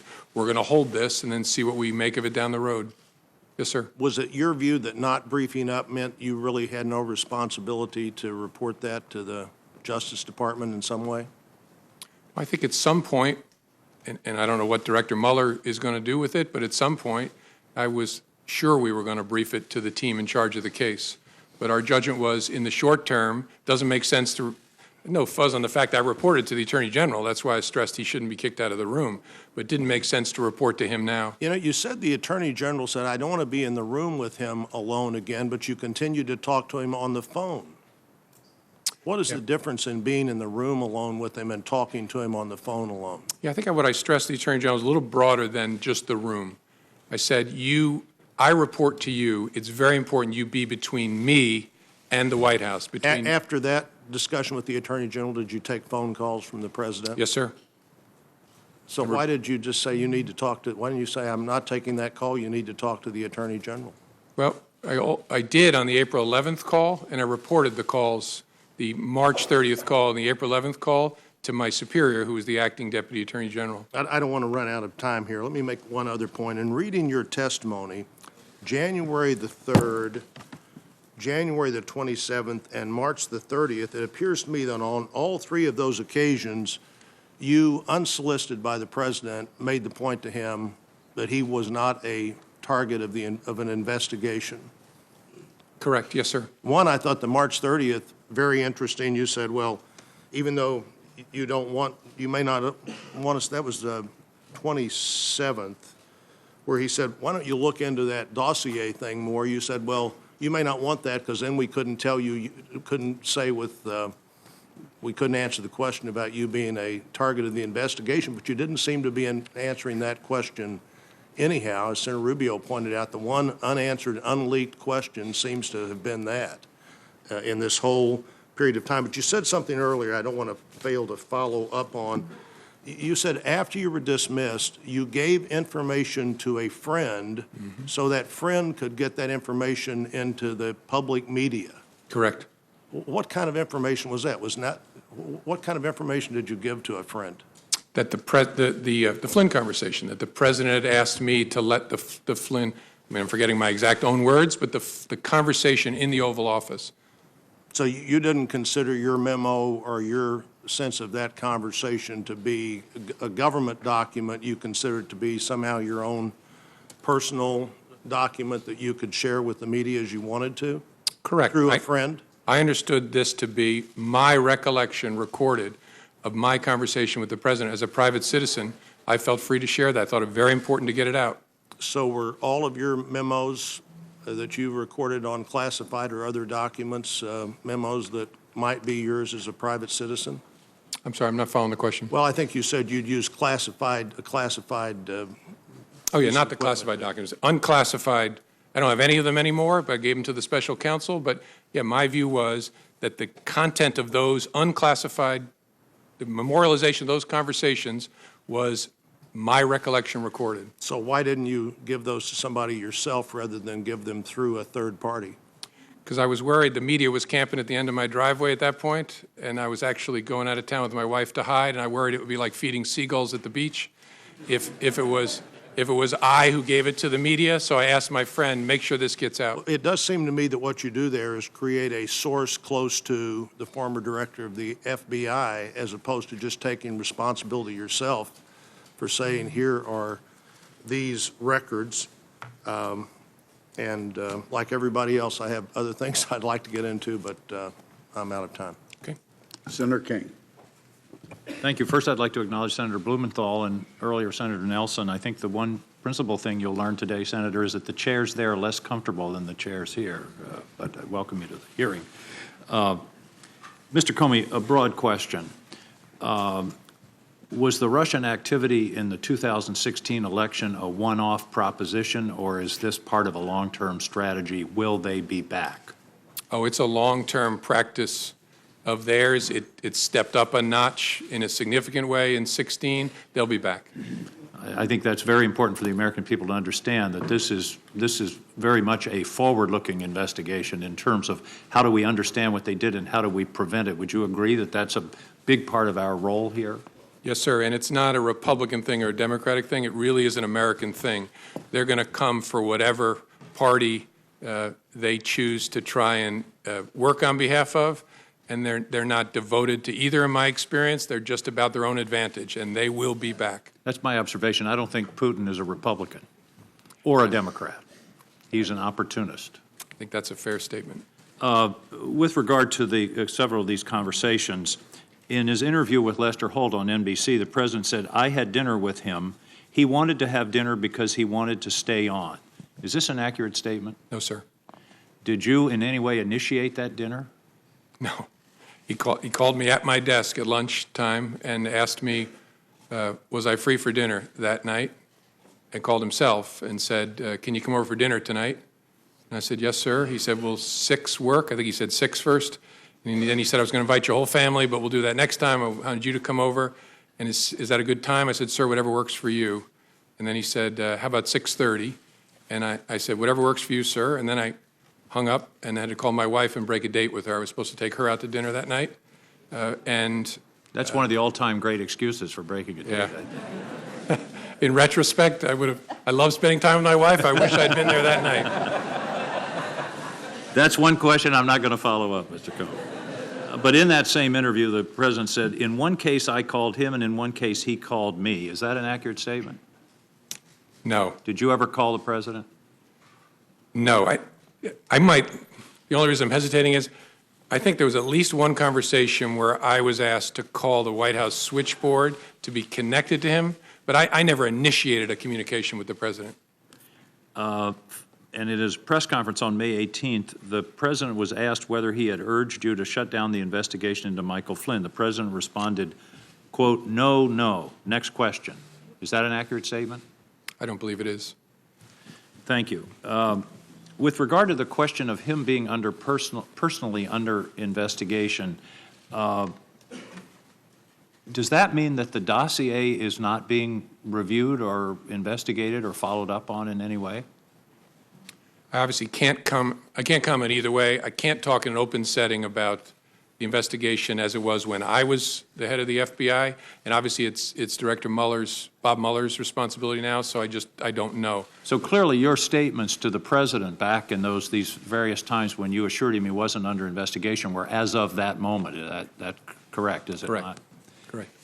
Now, on the Flynn investigation, is it not true that Mr. Flynn was and is a central figure in this entire investigation of the relationship between the Trump campaign and the Russians? I can't answer that in an open setting, sir. Certainly Mr. Flynn was part of the so-called Russian investigation. Can you answer that question? I have to give you the same answer. All right. We'll be having a closed session shortly, so we will follow up on that. In terms of his comments to you about, I think you were in response to Mr. Risch, Senator Risch, he said, I hope you will hold back on that. But when when a president of the United States in the Oval Office says something like I hope or I suggest or would you, do you take that as a directive? Yes. Yes, it rings in my ear as kind of, will no one rid me of this meddlesome priest? I was just going to quote that in 1170, December 29, Henry II said, who will rid me of this meddlesome priest? And then the next day he was killed. Thomas à Becket. That's exactly the same situation. We're thinking along the same lines. Several other questions, and these are a little bit more detailed. What do you know about the Russian bank VEB? Nothing that I can talk about in an open setting. Well, I know that it- takes I know care it of my ex- next three I questions. know it exists. Yes, sir. You know it exists. What is the relationship of the ambassador from Russia to the United States, to the Russian intelligence infrastructure? Well, he's a diplomat who is the chief of mission at the Russian embassy, which employs a robust cohort of intelligence officers. And so surely he's witting of their very, very aggressive intelligence operations, at least some of it, in the United States. I don't consider him to be an intelligence officer himself. He's a diplomat. Did the FBI ever brief the Trump administration about the advisability of interacting directly with Ambassador Kislyak? I think all I can say sitting here is there were a variety of defensive briefings given to the incoming administration about the counterintelligence risk. Back to Mr. Flynn, would closing out the Flynn investigation have impeded the overall Russian investigation? No, well, unlikely, except to the extent, there's always a possibility if you have a criminal case against someone and you bring it and squeeze them, you flip them, and they give you information about something else. But I saw the two as touching each other, but separate. With regard to your memos, isn't it true that in a court case, when you're weighing evidence, contemporaneous memos and contemporaneous statements to third parties are considered probative in terms of the validity of testimony? Yes. Thank you. Thank you, Mr. Chairman. Senator Cotton, or excuse me, Senator Langford. Well, Director Comey, good to see you again. You too. We've had multiple opportunities to be able to visit, as everyone on this dais has, and I appreciate you and your service and what you have done for the nation for a long time, what you've continued to do. I've told you before, in the heat of last year, when we had the opportunity to visit personally, that I pray for you and for your family, because you do carry a tremendous amount of stress, and that is still true today. Thank you. Let me walk through a couple things with you. Your notes are obviously exceptionally important because they give a very rapid account of what you wrote down and what you perceived happened in those different meetings. Have you had the opportunity to be able to reference those notes when you were preparing the written statement that you put for us today? Yes. Yes. I think nearly all of my written recordings of my conversations, I had a chance to review them before filing my statement. Do you have a copy of any of those notes personally? I don't. I turn them over to Bob Mueller's investigators. The individual that you told about your memos that then was sent on to the New York Times, did they have a copy of those memos, or were they told orally of those memos? Had a copy. I had a copy at the time. Do they still have a copy of those memos? It's a good question. I think so. I guess I can't say for sure sitting here, but I guess I don't know, but I think so. So the question is, could you ask them to hand that copy right back to you so you could hand them over to this committee? Potentially. I would like to move that from potential to see if we can ask that question so we can have a copy of those. Obviously, those notes are exceptionally important to us to be able to go through the process so we can continue to get to the facts as we see it. As you know, the written documents are exceptionally important. Yeah. Are there other documents that we need to be aware of that you used in your preparation for your written statement that we should also have that would assist us in helping with this? Not that I'm aware of, no. Past the February the 14th meeting, which is a very important meeting, obviously, as we discuss the conversations here about Michael Flynn. When the president asked you about, he hopes that you would let this go, and the conversation back and forth about being a good guy. After that time, did the president ever bring up anything about Michael Flynn again to you? You had multiple other conversations you have documented with the president.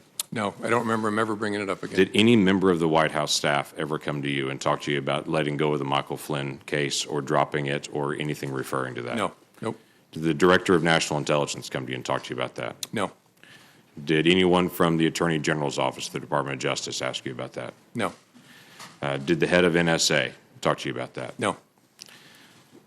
The key aspect here is if this seems to be something the president's trying to get you to drop it, this seems like a pretty light touch to drop it, to bring it up at that moment, the day after he had just fired Flynn, to come back in and say, I hope we can let this go, but then it never reappears again.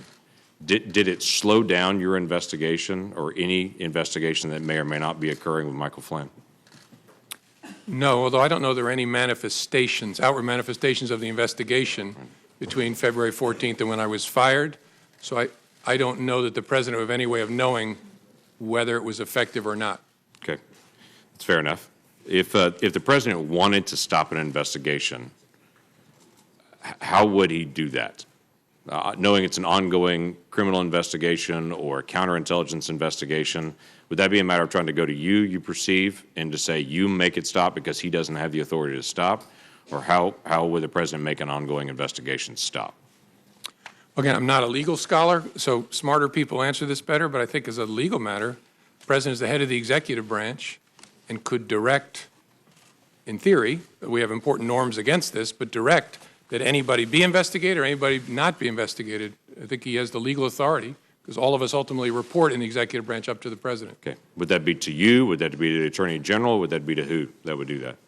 I suppose he could do it to, if he wanted to issue a direct order, could do it in any way. Could do it through the Attorney General or issue it directly to me. Well, is there any question that the President is not real fond of this investigation? I can think of multiple 140-word character expressions that he's done publicly to express he's not fond of the investigations. I've heard you share before in this conversation that you're trying to keep the agents that are working on it away from any comment the President might have made. Quite frankly, the President has informed around 6 billion people that he's not real fond of this investigation. Do you think there's a difference in that? Yes. Okay. I think there's a big difference in kicking superior officers out of the Oval Office, looking the FBI director in the eye and saying, hope you'll let this go. I think if the agents, as good as they are, heard the President of the United States did that, That's you. there's a real risk of a chilling effect on their work. That's why we kept it so tight. Okay. You had mentioned before about some news stories and news accounts. Without having to go into all the names and the specific times and to be able to dip into all that, have there been news accounts about the Russia investigation, about collusion, about this whole event, or accusations that, as you read the story, you were stunned about how wrong they got the facts? Yes, there have been many, many stories purportedly based on classified information about, well, about lots of stuff, but especially about Russia, that are just dead wrong. I was interested in your comment that you made as well, that the President said to you, if there were some satellite associates of his that did something wrong, it would be good to find that out. That the President seemed to talk to you specifically on March the 30th and say, I'm frustrated that the word is not getting out that I'm not under investigation, but if there are people that are in my circle that are, let's finish the investigation. Is that how you took it as well? Yes, sir. Yes. And then you made a comment earlier about the Attorney General, previous Attorney General, asking you about the investigation on the Clinton emails, saying that you've been asked not to call it an investigation anymore, but to call it a matter. And you had said that confused you. Can you give us additional details on that? Well, it concerned me because we were at the point where we had refused to confirm the existence, as we typically do, of an investigation for months. And it was getting to a place where that looked silly because the campaigns were talking about interacting with the FBI in the course of our work. The Clinton campaign at the time was using all kinds of euphemisms, security review, matters, things like that, for what was going on. We were getting to a place where the Attorney General and I were both going to have to testify and talk publicly about it. And I wanted to know, was she going to authorize us to confirm we had an investigation? And she said, yes, but don't call it that, call it a matter. And I said, why would I do that? And she said, just call it a matter. And again, you look back in hindsight, you think, should I have resisted harder? I just said, all right, this isn't a hill worth dying on. And so I just said, okay, the press is going to completely ignore it. And that's what happened. When I said, we have opened a matter, they all reported the FBI has an investigation open. And so that concerned me because that language tracked the way the campaign was talking about the FBI's work, and that's concerning. It gave the impression that the campaign was somehow using the same language as the FBI because you were handed the campaign language and told to be able to use the campaign language. And again, I don't know whether it was intentional or not, but it gave the impression that the Attorney General was looking to align the way we talked about our work with the way a political campaign was describing the same activity, which was inaccurate. We had a criminal investigation open. as I've said before, the Federal Bureau of Investigation. We had an investigation open at the time, and so that gave me a queasy feeling. Thank you. Senator Manchin. Thank you, Mr. Chairman. Thank you, Mr. Comey. I appreciate very much you being here. West Virginians are very interested in this hearing that we're having today. I've had over 600 requests for questions to ask you from my fellow West Virginians, and most of them have been asked. And there's quite a few of them that were quite detailed while asking our classified hearing. I want to thank you, first of all, for coming and agreeing to be here, volunteering, but also volunteering to stay into the classified hearing. I don't know if you had a chance to watch our hearing yesterday. I watched part of it, yes, sir. And it was quite troubling. My colleagues here had some very pointed questions they wanted answers to. They weren't classified. They could have answered in this open setting. They refused to do so. So that even makes us much more appreciative of your cooperation. Sir, the seriousness of the Russian aggressions in our past elections, and knowing that it'll be ongoing, as Senator King had alluded to, what's your concerns there? I mean, what should the American public understand? People said, well, why are we worried about this? Why make such a big deal out of this Russian investigation? Can you tell me what your thoughts would be? Sir. And then the final thing is on this same topic. Did the president ever show any concern or interest or curiosity about what the Russians were doing? Thank you, Senator. As I said earlier, I don't remember any conversations with the president about the Russia election interference. Did he ever ask you any questions concerning this? Well, there was an initial briefing of our findings, and I think there was conversation there. I don't remember it exactly, where he asked questions about what we had found and what our sources were and what our confidence level was. But after that, I don't remember anything. The reason this is such a big deal is we have this big, messy, wonderful country where we fight with each other all the time, but nobody tells us what to think, what to fight about, what to vote for, except other Americans. And that's wonderful and often painful, but we're talking about a foreign government that, using technical intrusion and lots of other methods, tried to shape the way we think, we vote, we act. That is a big deal, and people need to recognize it. It's not about Republicans or Democrats. They're coming after America, which I hope we all love equally.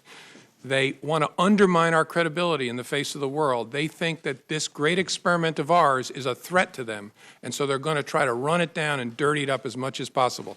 That's what this is about, and they will be back because we remain, as difficult as we can be with each other, we remain that shining city on the hill, and they don't like it. So this is extremely important. It's extremely dangerous, what we're dealing with, and it's needed, is what you're saying. Yes, sir. Do you believe there were any tapes or recordings of your conversations with the president? It never occurred to me till the president's tweet. I'm not being facetious. I hope there are, and I'll consent to the release of. So both of you are in the same findings here. You both hope there's tapes and recordings. Well, all I can do is hope. The president surely knows whether he taped me, and if he did, my feelings aren't hurt. Release all the tapes. I'm good with it. Gotcha. Sir, do you believe that Robert Mueller, our new special investigator on Russia, will be thorough and complete without political intervention? And would you be confident on these findings and recommendations? Yes, Bob Mueller is one of the finest people and public servants this country has ever produced. He will do it well. He is a dogged, tough person, and you can have high confidence that when it's done, he's turned over all the rocks. You've been asked a wide variety of questions today, and we're going to be hearing more, I'm sure, in our classified hearing. Something I often ask folks when they come here, what details of this saga should we be focusing on, and what would you recommend us do differently? Or to adjust our perspective on this? I don't know. One of the reasons that I'm pleased to be here is I think this committee has shown the American people, although we have two parties and we disagree about important things, we can work together when it involves the core interests of the country. So I would hope you'll just keep doing what you're doing. It's good in and of itself, but it's also a model, especially for kids, that we are a functioning adult democracy. And you also mentioned you had, I think, six meetings, 3 times in person, 6 on the phone, 9 times in conversation with the president. Did he ever, at that time, allude that you were not performing adequately? Ever indicate that at all? Oh, no. In fact, the contrary, quite often. Yeah, he called me one day. I was about to get on a helicopter. The head of the DEA was waiting in the helicopter for me, and he just called to check in and tell me I was doing an awesome job and wanted to see how I was doing. I said, I'm doing fine, sir. And then I finished the call and got on the helicopter. Mr. Comey, do you believe you would have been fired if Hillary Clinton had become president? That's a great question. I don't know. Yeah, I don't know. You have any thoughts about it? No, I might have been. I don't know. Look, I've said before, that was an extraordinarily difficult and painful time. I think I did what I had to do. I knew it was going to be very bad for me personally, and the consequence of that might have been, if Hillary Clinton was elected, I might have been terminated. I don't know. I really don't. My final question will be, after February 14th meeting in the Oval Office, you mentioned that you asked Attorney General Sessions to ensure that you were never left alone with the President. Did you ever consider why Attorney General Sessions was not asked to stay in the room? Oh, sure. I did, and have. And in that moment, I knew. You ever talked to him about it? No. You never had a discussion with Jeff Sessions on this? No, not at all. On any of your meetings? No. Did he inquire? Did he show any inquiry whatsoever? What was that meeting about? No. Oh, you're right. I did say to him, I'd forgotten this, when I talked to him and said, you have to be between me and the President, and that's incredibly important, and I forget my exact words, I passed along the President's message about the importance of aggressively pursuing leaks of classified information, which is a goal I share, and I passed that along to the Attorney General, I think it was the next morning in a meeting, but I did not tell him about the Flynn part. Do you believe this will rise to the obstruction of justice? I don't know. That's Bob Mueller's job to sort that out. Thank you, sir.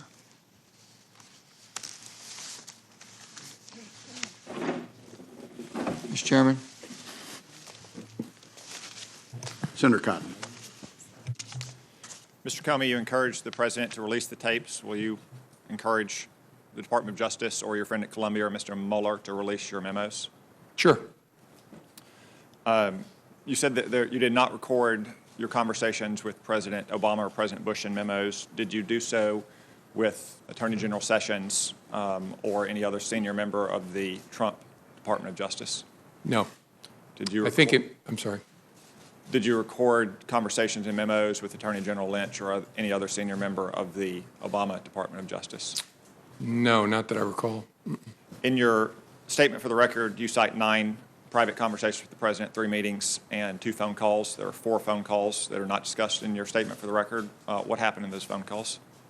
The President called me, I believe, shortly before he was inaugurated as a follow-up to our private conversation on January the 6th. He just wanted to reiterate his rejection of the allegation and talk about he'd thought about it more and why he thought it wasn't true, the verified and unverified and salacious parts. And during that call, he asked me, again, hope you're going to stay, you're doing a great job. And I told him that I intended to. There was another phone call that I mentioned, I think was, could have the date wrong, March the 1st, where he called just to check in with me as I was about to get on the helicopter. There was a secure call we had about an operational matter that was not related to any of this, about something the FBI was working on. He wanted to make sure that I understood how important he thought it was, a totally appropriate call. And then the 4th call, I'm probably forgetting, I may have meant the call when he called to invite me to dinner. I'll think about it as I'm answering other questions, but I think I got that right. Let's turn our attention to the underlying activity at issue here, Russia's hacking into those emails and releasing them, and the allegations of collusion. Do you believe Donald Trump colluded with Russia? It's a question I don't think I should answer in an open setting. As I said, that when I left, we did not have an investigation focused on President Trump. But that's a question that'll be answered by the investigation, I think. Let me turn to a couple statements by one of my colleagues, Senator Feinstein. She was the ranking member on this committee until January, which means she had access to information that only she and Chairman Burr did. She's now the senior Democrat on the Judiciary Committee, meaning she has access to the FBI that most of us don't. On May 3rd, on CNN's Wolf Blitzer show, she was asked, do you have evidence that there was in fact collusion between Trump associates and Russia during the campaign? She answered, not at this time. On May 18th, at the same show, Mr. Blitzer said, "The last time we spoke, Senator, I asked if you had actually seen any evidence of collusion between the Trump campaign and the Russians, and you said to me, and I'm quoting you now, you said, 'Not at this time.' Has anything changed since we last spoke?" Senator Feinstein said, "Well, no, it hasn't." Do you have any reason to doubt those statements? I don't doubt that Senator Feinstein was saying what she understood. I just don't want to go down that path, first of all, because I'm not in the government anymore, and answering in the negative, I just worry leads me deeper and deeper into talking about the investigation in an open setting. I'm always trying to be fair. I don't want to be unfair to President Trump. I'm not trying to suggest by my answer something nefarious, but I don't want to get into the business of saying not as to this person, not as to that person. On February 14th, the New York Times published a story, the headline of which was, "Trump campaign aides had repeated contacts with Russian intelligence." You were asked earlier if that was an inaccurate story, and you said, in the main. Would it be fair to characterize that story as almost entirely wrong? Yes. Did you have, at the time that story was published, any indication of any contact between Trump people and Russians, intelligence officers, other government officials, or close associates of the Russian government? That's one I can't answer sitting here. We can discuss that in a classified setting then. I want to turn attention now to Mr. Flynn and the allegations of his underlying conduct. To be specific, his alleged interactions with the Russian ambassador on the telephone, and then what he said to senior Trump administration officials and Department of Justice officials. I understand there are other issues with Mr. Flynn related to his receipt of foreign monies or disclosure of potential advocacy activity on behalf of foreign governments. Those are serious and credible allegations that I'm sure will be pursued, but I want to speak specifically about his interactions with the Russian ambassador. There was a story on January 23rd in the Washington Post that says, entitled, "FBI reviewed Flynn's calls with Russian ambassador but found nothing illicit." Is this story accurate? I don't want to comment on that, Senator, because I'm pretty sure the Bureau has not confirmed any interception of communications, and so I don't want to talk about that in an open setting. Would it be improper for an incoming national security advisor to have a conversation with a foreign ambassador? In my experience, no. But you can't confirm or deny that the conversation happened, and we would need to know the contents of that conversation to know if it was in fact improper. Yeah, I don't think I can talk about that in an open setting. And again, I've been out of government now a month, so I also don't want to talk about things when it's now somebody else's responsibility. But maybe in the classified setting, we can talk more about that. You stated earlier that there wasn't an open investigation of Mr. Flynn in the FBI. Did you or any FBI agent ever sense that Mr. Flynn attempted to deceive you or made false statements to an FBI agent? I don't want to go too far. That was the subject of the criminal inquiry. Did you ever come close to closing the investigation on Mr. Flynn? I don't think I can talk about that in an open setting either. We can discuss these more in the closed setting then. Mr. Comey, in 2004, you were a part of a well-publicized event about an intelligence program that had been recertified several times, and you were acting Attorney General when Attorney General John Ashcroft was incapacitated due to illness. There was a dramatic showdown at the hospital here. The next day, you said that you wrote a letter of resignation and signed it before you went to meet with President Bush to explain why you refused to certify it. Is that accurate? Yes, I think so. At any time in the 3.5 months you were the FBI director during the Trump administration, did you ever write and sign a letter of recommendation and leave it on your desk? Letter of resignation? No, sir. Letter of resignation? No, sir. So despite all of the things that you've testified to here today, you didn't feel this rose to the level of an honest but serious difference of legal opinion between accomplished and skilled lawyers in that 2004 episode? I wouldn't characterize the circumstances in 2004 that way, but to answer, no, I didn't encounter any circumstance that led me to intend to resign, consider to resign. No, sir. Thank you. Senator Harris. Director Comey, I want to thank you. You are now a private citizen, and you are enduring a Senate Intelligence Committee hearing, and each of us gets 7 minutes instead of 5 as yesterday to ask you questions. So thank you. Now, I'm between opportunities now, so. Well, you are. I'm sure you'll have future opportunities. You know, you and I are both former prosecutors.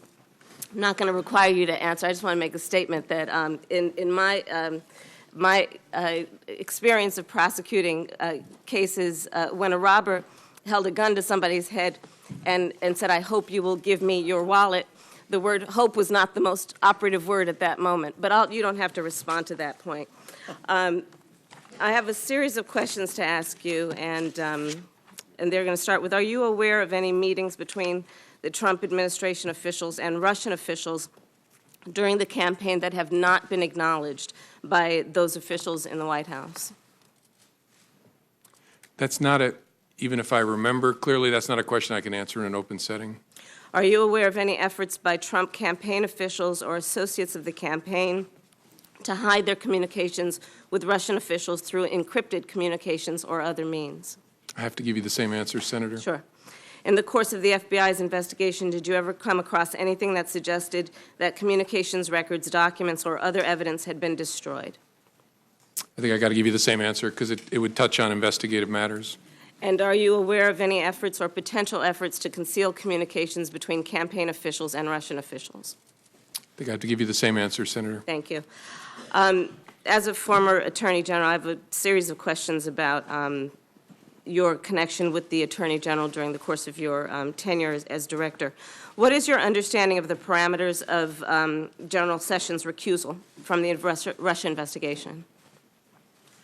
I think it's described in a written release or statement from DOJ, which I don't remember sitting here, but the gist was he would be recused from all matters relating to Russia and the campaign or activities of Russia and the 2016 election, I think, something like that. So is your knowledge of the extent of his recusal based on the public statements he's made? Or Correct. Okay. So was there any kind of memorandum issued from the Attorney General or the Department of Justice to the FBI outlining the parameters of his recusal? Not that I'm aware of. And do you know if he reviewed any FBI or DOJ documents pertaining to the investigation before he was recused? I don't know. And after he was recused? I'm assuming it's the same answer. Same answer. And aside from any notice or memorandum that was not sent or was, what mechanism or processes were in place to ensure that the Attorney General would not have any connection with the investigation, to your knowledge? I don't know for sure. I know that he had consulted with career ethics officials that know how to run a recusal at DOJ, but I don't know what mechanism they set up. And the Attorney General recused himself from the investigation, but do you believe it was appropriate for him to be involved in the firing of the chief investigator of that case, of that Russia interference? That's something I can't answer sitting here. It's a reasonable question, but that would depend on a lot of things I don't know, like what did he know, what was he told, did he realize that the president was doing it because of the Russia investigation, things like that. I just don't know the answer. You've mentioned in your written testimony in here that the president essentially asked you for a loyalty pledge. Are you aware of him making the same request of any other members of the cabinet? I am not. Do you know one way or another what he... I don't know one way or another. I've never heard anything about it. And you mentioned that you had the conversation where he hoped that you would let the Flynn matter go on February 14th or thereabouts. It's my understanding that Mr. Sessions was recused from any involvement in the investigation about a full 2 weeks later. To your knowledge, was the Attorney General, did he have access to information about the investigation in those interim 2 weeks? In theory, sure, because he's the Attorney General. I don't know whether he had any contact with any materials related to that. To your knowledge, was there any directive that he should not have any contact with any information about the Russian investigation between the February 14th date and the day he was ultimately recused or recused himself on March 2nd? Not to my knowledge. I don't know one way or another. And did you speak to the Attorney General about the Russia investigation before his recusal? I don't think so, no. Do you know if anyone in the department, in the FBI, forwarded any documents or information or memos of any sort to the attention of the Attorney General before his recusal? I don't know of any or remember any sitting here. It's possible, but I don't remember any. Do you know if the Attorney General was involved, in fact involved, in any aspect of the Russia investigation after his recusal on the 2nd of March? I don't. I would assume not, but I don't. Well, let me say it this way. I don't know of any information that would lead me to believe he did something to touch the Russia investigation after the recusal. In your written testimony, you indicate that after you were left alone with the president, you mentioned that it was inappropriate and should never happen again to the Attorney General. And apparently, he did not reply, and you write that he did not reply. What did he do, if anything? Did he just look at you? Was there a pause for a moment? What happened? I don't remember real clearly. I have a recollection of him just kind of looking at me, and there's a danger here I'm projecting onto him, so this may be a faulty memory, but I kind of got, his body language gave me the sense like, what am I going to do? Did he shrug? I don't remember clearly. I think the reason I have that impression is I have some recollection of almost imperceptible, like, what am I going to do? But I don't have a clear recollection of that. He didn't say anything. And on that same February 14th meeting, you said you understood the president to be requesting that you drop the investigation. After that meeting, however, you received 2 calls from the president, March 30th and April 11th, where the president talked about a cloud over his presidency. Has anything you've learned in the months since your February 14th meeting changed your understanding of the president's request? I guess it would be what he has said in public documents or public interviews? Correct. Okay. And is there anything about this investigation that you believe is in any way biased or is not being informed by a process of seeking the truth? No. The appointment of a special counsel should offer great, especially given who that person is, great comfort to Americans, no matter what your political affiliation is, that this will be done independently, competently, and honestly. And do you believe that he should have full authority, Mr. Mueller, to be able to pursue that investigation? Yes, and knowing him well over the years, if there's something that he thinks he needs, he will speak up about it. Do you believe he should have full independence? Oh, yeah. And he wouldn't be part of it if he wasn't going to get full independence. Thank you. Senator Cornyn. Thank you, Mr. Chairman. Mr. Comey, I'll repeat what I've said at previous hearings, that I believe you're a good and decent man who's been dealt a very difficult hand, starting back with the Clinton email investigation.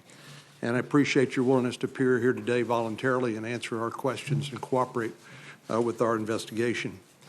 As a general matter, if an FBI agent has reason to believe that a crime has been committed, do they have a duty to report it?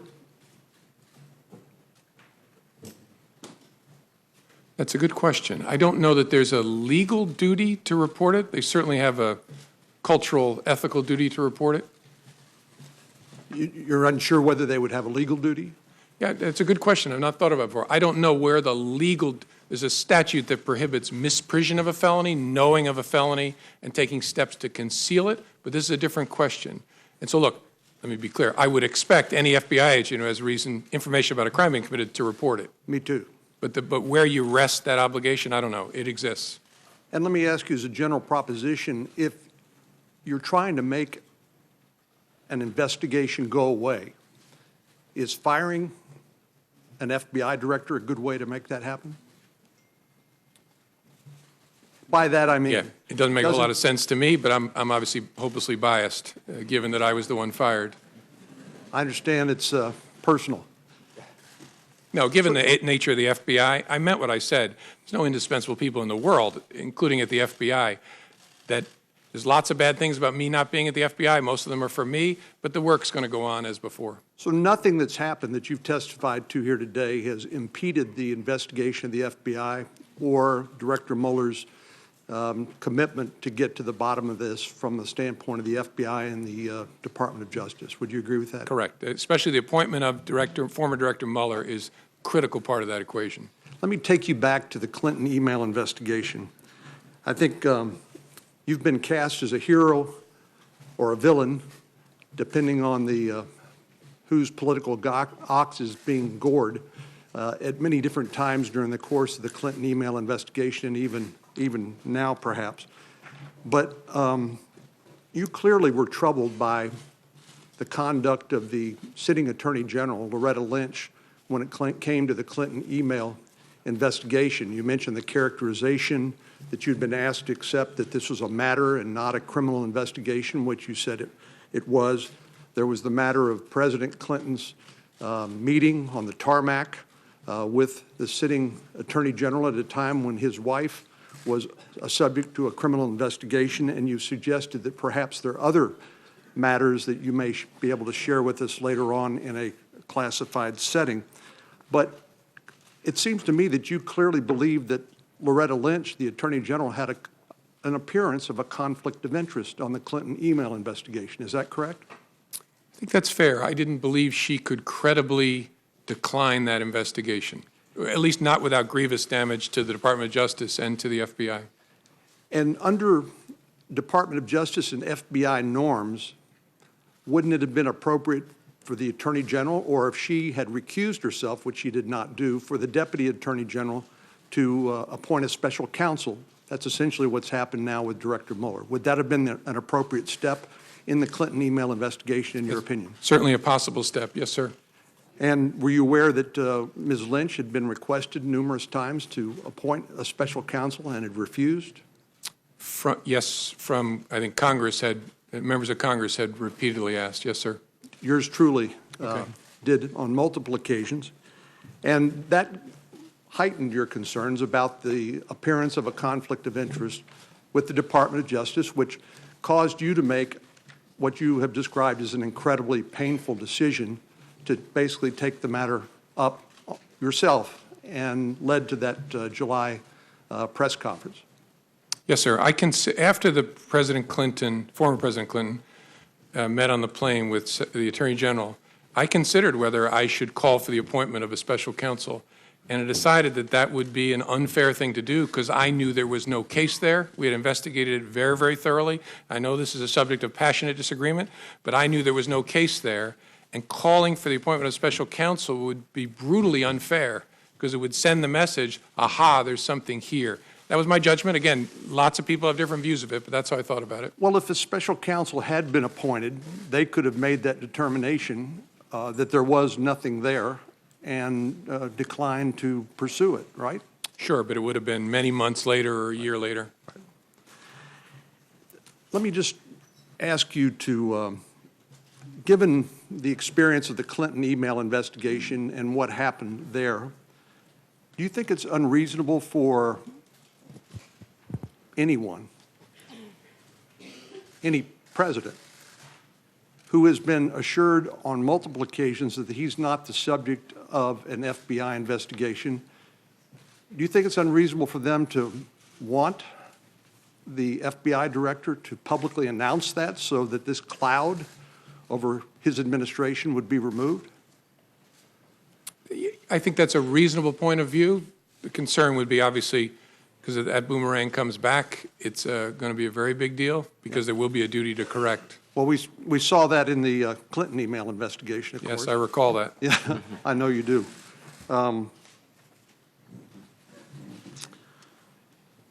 So let me ask you finally, in the minute that we have left, there was this conversation back and forth about loyalty, and I think we all appreciate the fact that an FBI director is a unique public official in the sense that he's a political appointee in one sense, but he has a duty of independence to pursue the law pursuant to the constitutional laws of the United States.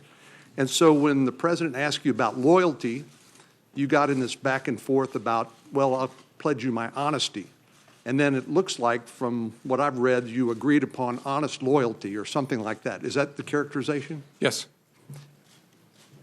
Thank you very much. Thank you, sir. Senator Reid. Thank you, Mr. Chairman. Thank you, Director Comey. There have been press reports that the president, in addition to asking you to drop the Flynn investigation, has asked other senior intelligence officials to take steps which would tend to undermine the investigation into Russia. There's been reports that he's asked DNI Coates and Admiral Rogers to make public statements exonerating him or taking the pressure off him, and also reports about Admiral Rogers and Director Pompeo to intervene and reach out to the FBI and ask them Are you aware of any of these, or do you have any information with respect to any of these allegations? I don't. I'm aware of the public reporting, but I had no contact, no conversation with any of those leaders about that subject. Thank you. You have testified that you interpret the discussion with the President about Flynn as a direction to stop the investigation. Is that correct? Yes.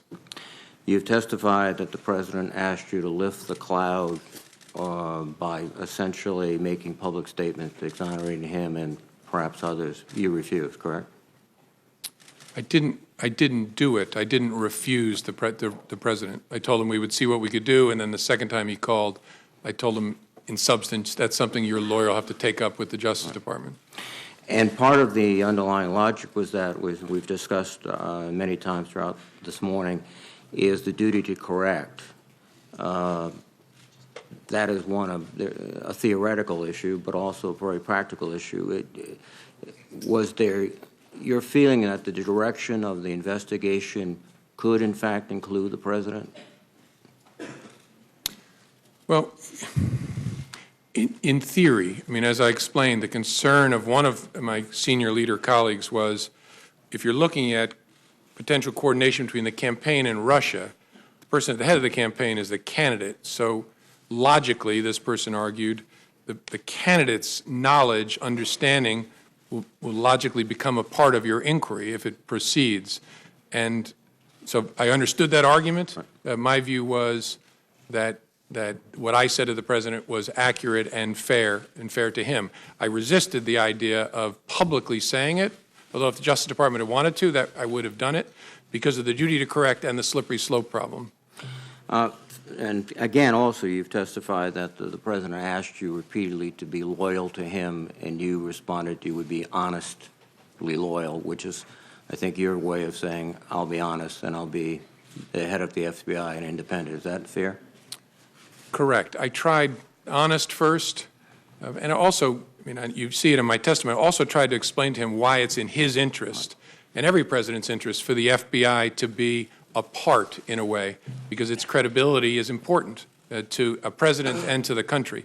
And so I tried to hold the line. It got very awkward, and I then said, you'll always have honesty from me. He said honest loyalty, and then I acceded to that as a way to end this awkwardness. At the culmination of all these events, you're summarily fired without any explanation or anything else.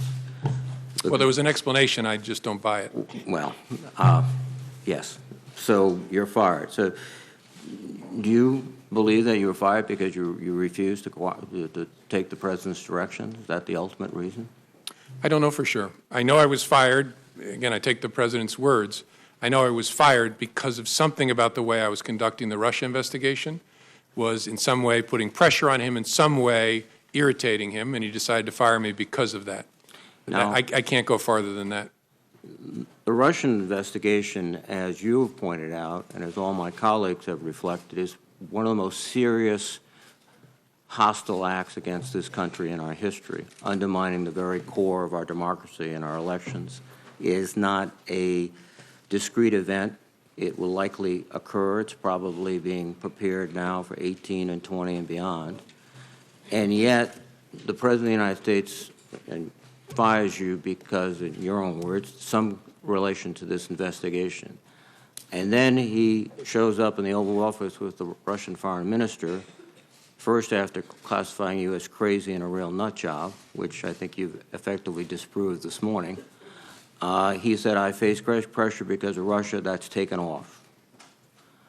Your conclusion would be that the President, I would think, is downplaying the seriousness of this threat. In fact, took specific steps to stop a thorough investigation of the Russian influence, and also, from what you've said or what was been said this morning, doesn't seem to be particularly interested in these hostile threats by the Russians. Is that fair? I don't know that I can agree to that level of detail. There's no doubt that it's a fair judgment, it's my judgment, that I was fired because of the Russia investigation. I was fired in some way to change, or the endeavor was to change the way the Russia investigation was being conducted. That is a very big deal, and not just because it involves me. The nature of the FBI and the nature of its work requires that it not be the subject of political consideration. And then on top of that, you have the Russia investigation itself is vital because of the threat. And I know I should have said this earlier, but it's obvious. If any Americans were part of helping the Russians do that to us, that is a very big deal. And I'm confident that if that is the case, Director Mueller will find that evidence. Finally, the President tweeted that James Comey better hope that there are no tapes of our conversation before he starts leaking to the press. Was that a rather unsubtle attempt to intimidate you from testifying and intimidate anyone else who seriously crosses his path of not doing it? I'm not going to sit here and try to interpret the President's tweets. To me, its major impact was, as I said, it occurred to me in the middle of the night, holy cow, there might be tapes. And if there are tapes, it's not just my word against his on the direction to get rid of the Flynn investigation. Thank you very much. Senator McCain. In the case of Hillary Clinton, you made the statement that there wasn't sufficient evidence to bring a suit against her, although it had been very careless in their behavior. But you did reach a conclusion in that case that it was not necessary to further pursue her. Yet at the same time, in the case of Mr. Comey, you said that there was not enough information to make a conclusion. Tell me the difference between your conclusion as far as former Secretary Clinton is concerned and Mr. Trump. The Clinton investigation was a completed investigation that the FBI had been deeply involved in, and so I had an opportunity to understand all the facts and apply those facts against the law as I understood them. This investigation was underway, still going when I was fired, so it's nowhere near in the same place. At least it wasn't when I was. But it's still ongoing. Correct. So far as I know, it was when I left. That investigation was going on. This investigation is going on. You reached separate conclusions. No, that one was done. That investigation of any involvement of Secretary Clinton or any of her associates is completed. Yes, as of July the 5th, the FBI completed its investigative work, and that's what I was announcing, what we had done and what we had found. Well, at least in the minds of this member, there's a whole lot of questions remaining about what went on, particularly considering the fact that, as you mentioned, it's a, quote, big deal as to what went on during the campaign. So I'm glad you concluded that part of the investigation, but I think that the American people have a whole lot of questions out there, particularly since you just emphasized the role that Russia played. And obviously, she was a candidate for president at the time, so she was clearly involved in this whole situation where fake news, as you just described it, big deal, took place. You're going to have to help me out here. In other words, we're complete the investigation of anything that former Secretary Clinton had to do with the campaign is over and we don't have to worry about it anymore? With respect to Secretary, I'm a little confused, Senator. With respect to Secretary Clinton, we investigated criminal investigation in connection with her use of a personal email server. I understand. And that's the investigation I announced the conclusion of on July 5th. So, but at the same time, you made the announcement there would be no charges brought against then Secretary Clinton for any activities involved in the Russia involvement in our engagement in our election.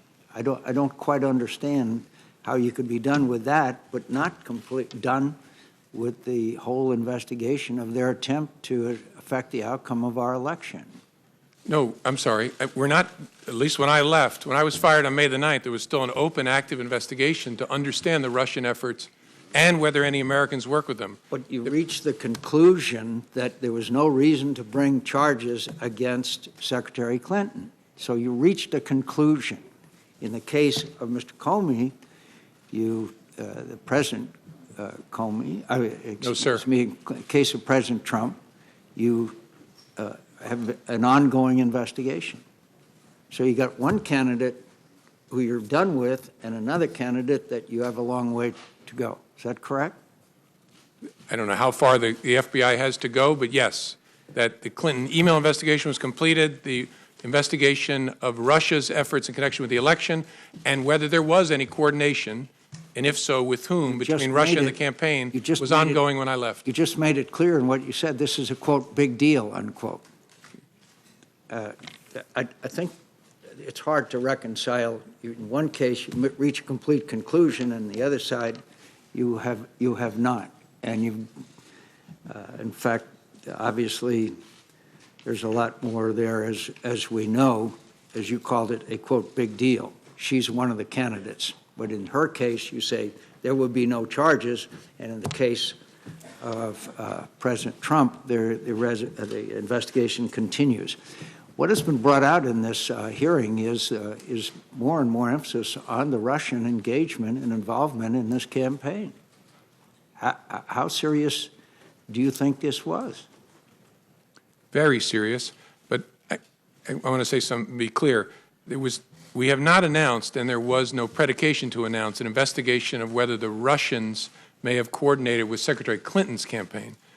Secretary Clinton's campaign. No, but they may not have been involved with their campaign. They were involved with the entire presidential campaign, obviously. Of course. Yes, sir. And that is an investigation that began last summer, and so far as I'm aware, continues. So both President Trump and former candidate Clinton are both involved in the investigation, yet one of them, you said there's going to be no charges, and the other one, the investigation continues. Well, I think there's a double standard there, to tell you the truth. Then when the president said to you, you talked about the April 11th phone call, and he said, quote, because I've been very loyal to you, very loyal. We had that thing, you know. Did that arouse your curiosity as what, quote, that thing was? Yes. Why didn't you ask him? It didn't seem to me to be important for the conversation we were having to understand it. I took it to be an effort to communicate to me that there is a relationship between us where I've been good to you, you should be good to me. Yeah, but I think it would intensely arouse my curiosity if the President of the United States said, we had that thing, you know. I'd like to know what the hell that thing is, particularly if I'm the director of the FBI.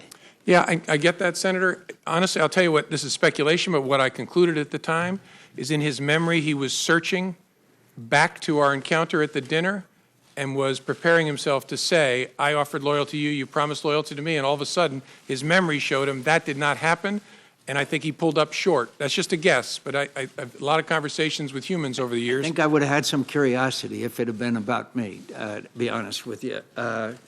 So are you aware anything that would believe you to believe that the president or the members of the administration or members of the campaign could potentially be used to coerce or blackmail the administration?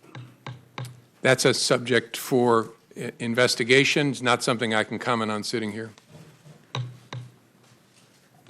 But you reached that conclusion as far as Secretary Clinton was concerned. But you're not reaching a conclusion as far as this administration is concerned. Are you aware of anything that would lead you to believe that information exists that could coerce members of the administration or blackmail the administration? That's not a question I can answer, Senator. Senator's time's expired. Thank you. All time's expired for the hearing. Can I say for members, we'll reconvene promptly at 1 p.m. In the hearing room. We have a vote scheduled for 1:45. I would suggest that all members promptly be there at 1 o'clock. We have about 3 minutes. I'd like to have order. Photographers, return to where you were, please. This hearing's not adjourned yet. Either that or we'll remove you. To members, we have about 3 minutes of updates that we would love to cover as soon as we get into the closed session before we have an opportunity to spend some time with Director Comey. Based on our agreement, it would be my intentions to adjourn that closed hearing between 2 and 2:10 so that members can go vote, and I would urge you to eat at that time. Jim, several of us on this committee have had the opportunity to work with you since you walked in the door. I want to say personally on behalf of all the committee members, we're grateful to you for your service to your country, not just in the capacity as FBI director, but as prosecutor, and more importantly, being somebody that loves this country enough to tell it like it is. I want to say to your workforce that we're grateful to them with the level of cooperation that they have shown us, with the trust we've built between both organizations, the Congress and the Bureau. We couldn't do our job if it wasn't for their willingness to share candidly with us the work that we need to see. This hearing's the 9th public hearing this committee has had this year. That is twice the historical year-long average of this committee. I think the Vice Chairman and my biggest challenge when this investigation has concluded is to return our hearings to the secrecy of a closed hearing, to encourage our members not to freely talk about intelligence matters publicly, and to respect the fact that we have a huge job, and that's to represent the entire body of the United States Senate and the American people, to make sure that we work with the intelligence community to provide you the tools to keep America safe, and that you do it within the legal limit or those limits that are set by the executive branch. We could not do it if it wasn't for a trusted partnership that you have been able to lead and others before you. So as we depart from this is a pivotal hearing in our investigation. We're grateful to you for the professionalism you've shown and your willingness. I will turn to the Vice Chairman. I simply want to echo, one, again, the thanks for your appearance. And there clearly still remain a number of questions. And the one thing I want to commit to you, and more importantly, I think, Chairman, I want to commit to all those who are still potentially watching and following. There's still a lot of unanswered questions, and we're going to get to the bottom of this. We're going to get the facts out. The American people deserve to know. There's the questions around implications of Trump officials and the Russians, but there's also the macro issue of what the Russians did and continue to do. And I think it is very important that all Americans realize that threat is real. It is continuous. It is not just towards our nation. It is all towards all Western democracies, and we have to come to a solution set. Thank you, Mr. Chairman. Director Comey, thank you once again on behalf of the committee. This hearing is adjourned.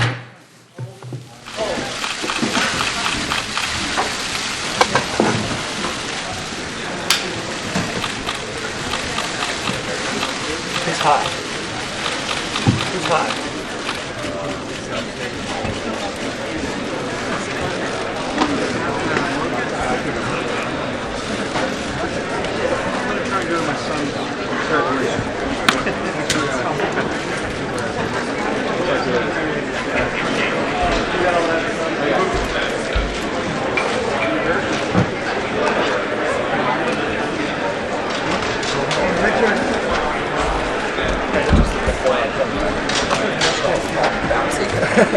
Yeah, no problem.